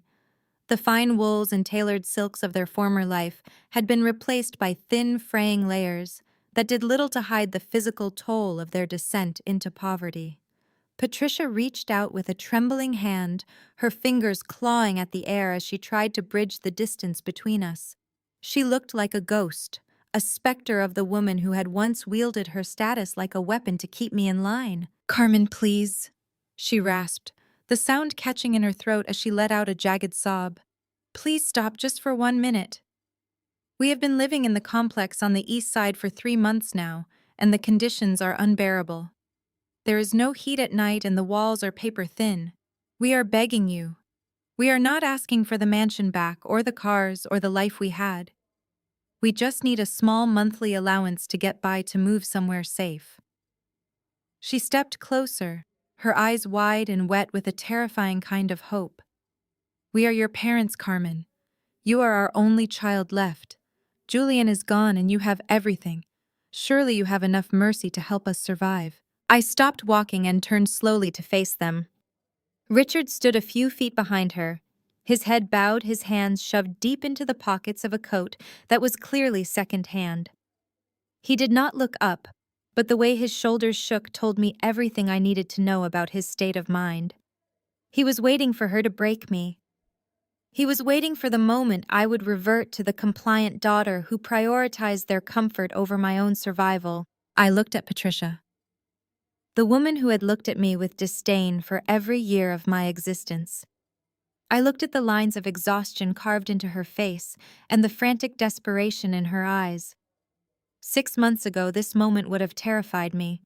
It would have made me feel the crushing weight of their expectations and the lingering fear of their disapproval. But standing there in the cold, sterile light of the courthouse, all I felt was a profound sense of distance. They were not my parents in any way that mattered. They were simply two people who had spent their lives profiting from my exploitation, and who were now terrified that the mirror I held up to them had finally shattered.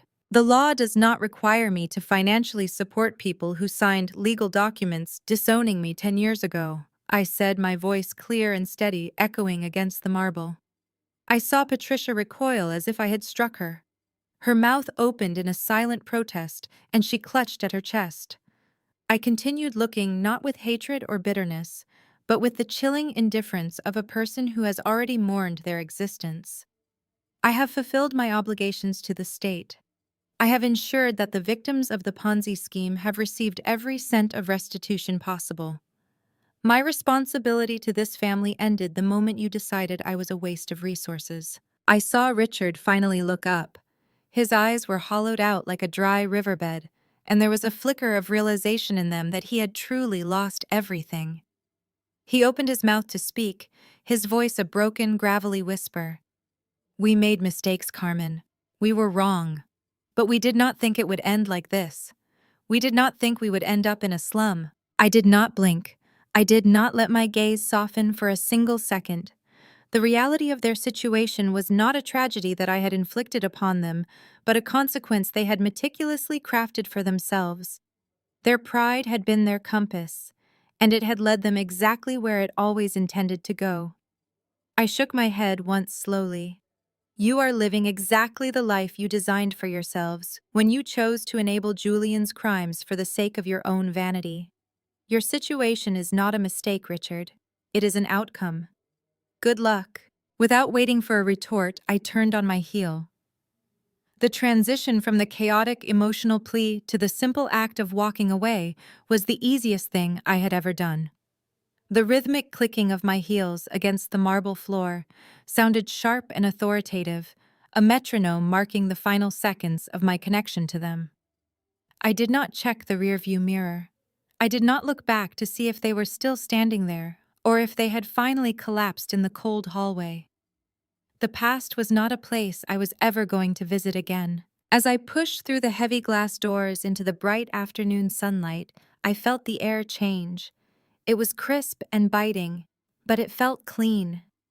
The city before me was vibrant and busy, a world of millions of people who had no idea who I was or what I had just left behind. I walked past the parked taxis and the bustling pedestrians, my posture straight, my breathing even. Every step took me further away from the mansion, from the accusations, from the desperate begging, and from the toxic legacy that had defined my youth. The armored SUV was idling at the curb, its engine humming a low, reassuring sound. The driver held the door open for me, and as I slid into the back seat, I felt the lock click into place. It was not a cage. It was a boundary. For the first time in 30 years, there was no one in my house who could demand my attention. There was no one in my life who could rewrite my narrative. There was only the future and the silence of a life finally lived on my own terms. I checked my phone one last time, seeing a dozen notifications from the agency about the next phase of the asset recovery. I swiped them away one by one. The case was closed, and the history books were already being written without them. I closed my eyes and let the car glide into the flow of traffic, leaving the shadows of the courthouse to dissolve into the bright, relentless glare of the day. My heart beat with a steady, rhythmic calm, a sound of perfect alignment and profound relief. The weight was finally gone. I was not a daughter. I was not a victim. I was simply Carmen, and for the first time in my life, that was more than enough. The polished brass plaque on my office door at the Pentagon finally read, Director of Asset Recovery and Financial Oversight. It was a weight that had once seemed impossible to bear, but now it felt like a natural extension of my own resolve. 6 months of relentless investigations and precise strategic maneuvers had brought me to this vantage point, where I stood as the architect of my own professional salvation. I had become the person everyone said I was not capable of being. I was not the bitter woman seeking a petty payout. I was the architect of a new system that prioritized accountability over bloodlines and integrity over influence. My colleagues and subordinates moved with a new level of respect around me, no longer seeing the shadows of the disgraced family name that had once trailed behind me. I was Carmen Vance, and my reputation was finally built on the solid ground of my own achievements. The dinner party at my penthouse was the final piece of a puzzle I had been constructing for years. The space was bathed in the warm, golden glow of recessed lighting, the floor-to-ceiling windows, framing the sprawling expanse of the city skyline below. I stood at the head of a mahogany table that was set for 12. The atmosphere was not the stifling and performative display of my parents' mansion. Here, there was laughter that started deep in the chest and flowed freely between friends who actually knew the price I had paid to arrive at this moment. My guests were a tapestry of the people who had stood by me when I had nothing but a suitcase and a singular burning resolve.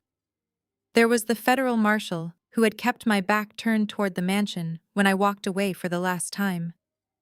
There was the paralegal who had stayed late night after night sifting through boxes of Julian's falsified tax records.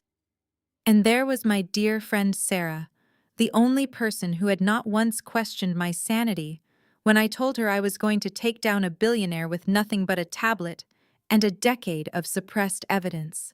We clinked our glasses together, and the sound was crisp and resonant. This was my chosen family. These were the people who had seen the worst of my trauma and had helped me build this life. The evening was nearing its close when my assistant tapped gently on the doorframe. She looked hesitant, clutching a heavy white envelope in her hands. She walked over to the side table where I had set down my wine glass. "Director," she said softly. "This arrived in the afternoon courier." She placed it on the velvet runner. It had a distinct, coarse texture and the unmistakable stamp of a federal correctional facility. Julian had finally written. I did not need to see the return address to know who it was from. The jagged handwriting that slanted violently across the paper was unmistakable.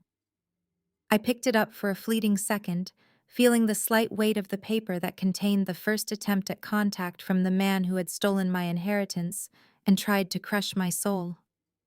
I knew what was inside. He would be begging for forgiveness. He would be claiming that he had been misguided. He would be asking for a favor for a small injection of funds into his commissary account so he could buy the thin comforts of prison life. He would be trying to leverage our childhood to see if I had any softness left in my heart. I looked at the paper for a moment, feeling nothing. The anger that had driven me through the depositions, the court hearings, and the seizures of their assets had long since evaporated. There was no satisfaction in his plea. There was no pity, either. There was only the absolute clarity of a chapter that had already been closed. I did not break the seal. I did not read a single word of his justifications. I walked toward the corner of the room where the office equipment was kept. I fed the envelope into the mouth of the cross-cut shredder. The machine whirred to life, its blades hungrily pulling the paper in and turning his apologies into a fine gray dust that cascaded into the bin below. I went back to the table and picked up my wineglass. The conversation had moved on to a future project, an initiative to overhaul how federal agencies tracked shell companies and money laundering. I listened to my team debate the merits of the new software, feeling a profound sense of lightness. The past was a ghost that could no longer haunt me. I was not waiting for an apology. I was not waiting for them to finally understand what they had done.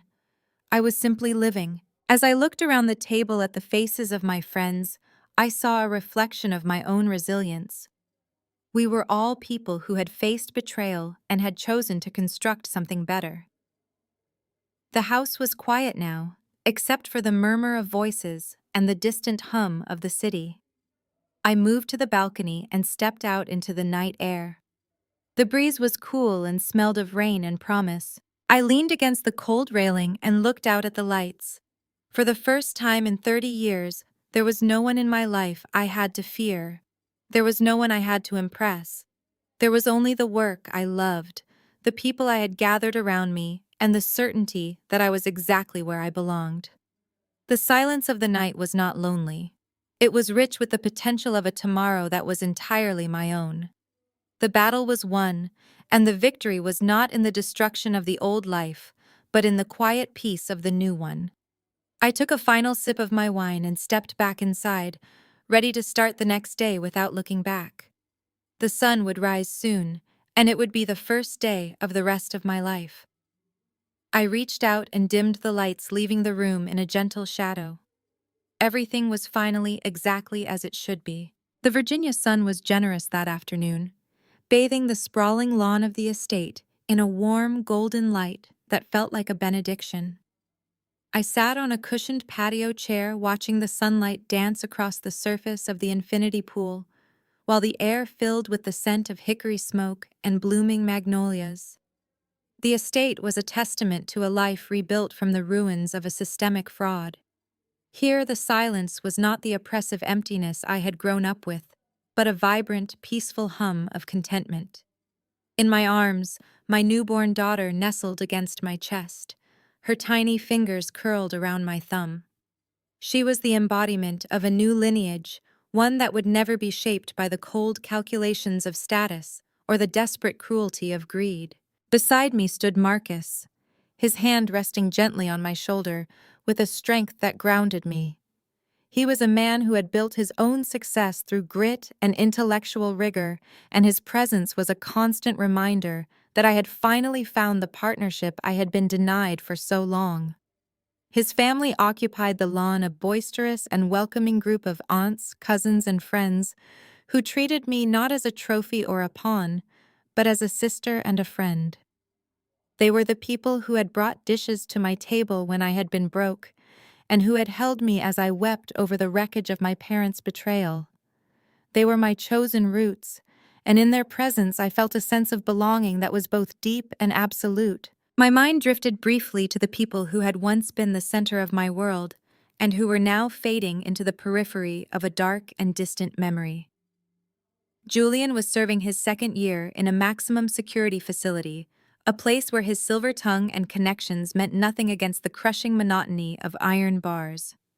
His reality was now defined by the count and the concrete, and I knew that the letters he sent to my office were merely echoes of a man who realized too late that he had traded his humanity for a temporary seat at the table. Brooke had been released a few months prior, but the life she had once flaunted was gone. She was now just another face behind the grease fryers of a dingy highway fast food joint, a place where the air smelled of stale oil and failed ambition. My parents remained in that cramped unit on the edge of the city. I heard through the grapevine that Richard spent his days staring at the peeling wallpaper of their subsidized flat, while Patricia sat in the corner of their shared room, nursing the agonizing bitterness of her own choices. They had sacrificed their daughter for a life of performative luxury, and in the end, they had lost the luxury, the daughter and the very pride they had sought to protect. There was no malice left in me for them, only a flat, hollow pity for the fact that they had chosen to spend their twilight years in the cage of their own regret. They had been the authors of their own undoing, and I was no longer a character in their tragic script. I looked down at my daughter, watching her eyelids flutter as she drifted into a dreamless sleep. Marcus leaned down and brushed a kiss across her forehead, his smile a soft reflection of the love that now defined my existence. He looked at me with eyes that saw the woman I was, rather than the role I had been assigned. He was the partner who had taught me that home was not a mansion filled with secrets, but a space where truth and kindness could thrive. His family laughed loudly at a story near the pool, inviting me to join them without a second thought of status or obligation.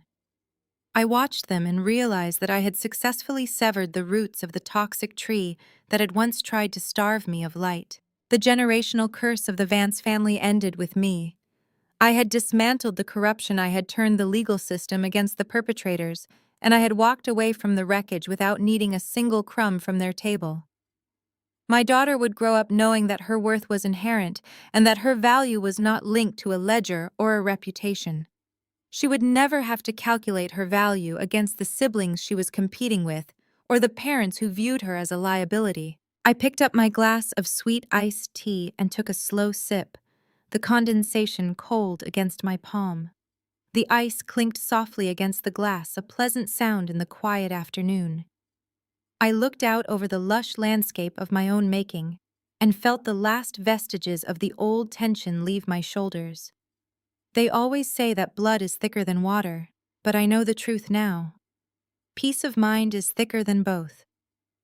I had shattered the cycle of performative perfection and cold indifference that had defined my youth. My children will never know what it feels like to beg for a seat at the table because we built a table of our own. I smiled at the expanse of my life, finally whole and finally free, and waited for the next gentle breeze to carry the memory of the past away. The most valuable lesson from this story is that true worth is never defined by the conditional approval of those who failed to value you. While betrayal and neglect are deeply painful, they ultimately provide the clarity needed to break toxic cycles and build a life of genuine integrity. You do not need to seek validation from people who spent years trying to make you feel invisible. Instead, use that adversity as the foundation for your own independence. Success, when built on your own terms, is the most powerful form of justice. If you have ever had to walk away from a family that didn't deserve you, hit the like button and subscribe for more stories of resilience and reclaiming your power.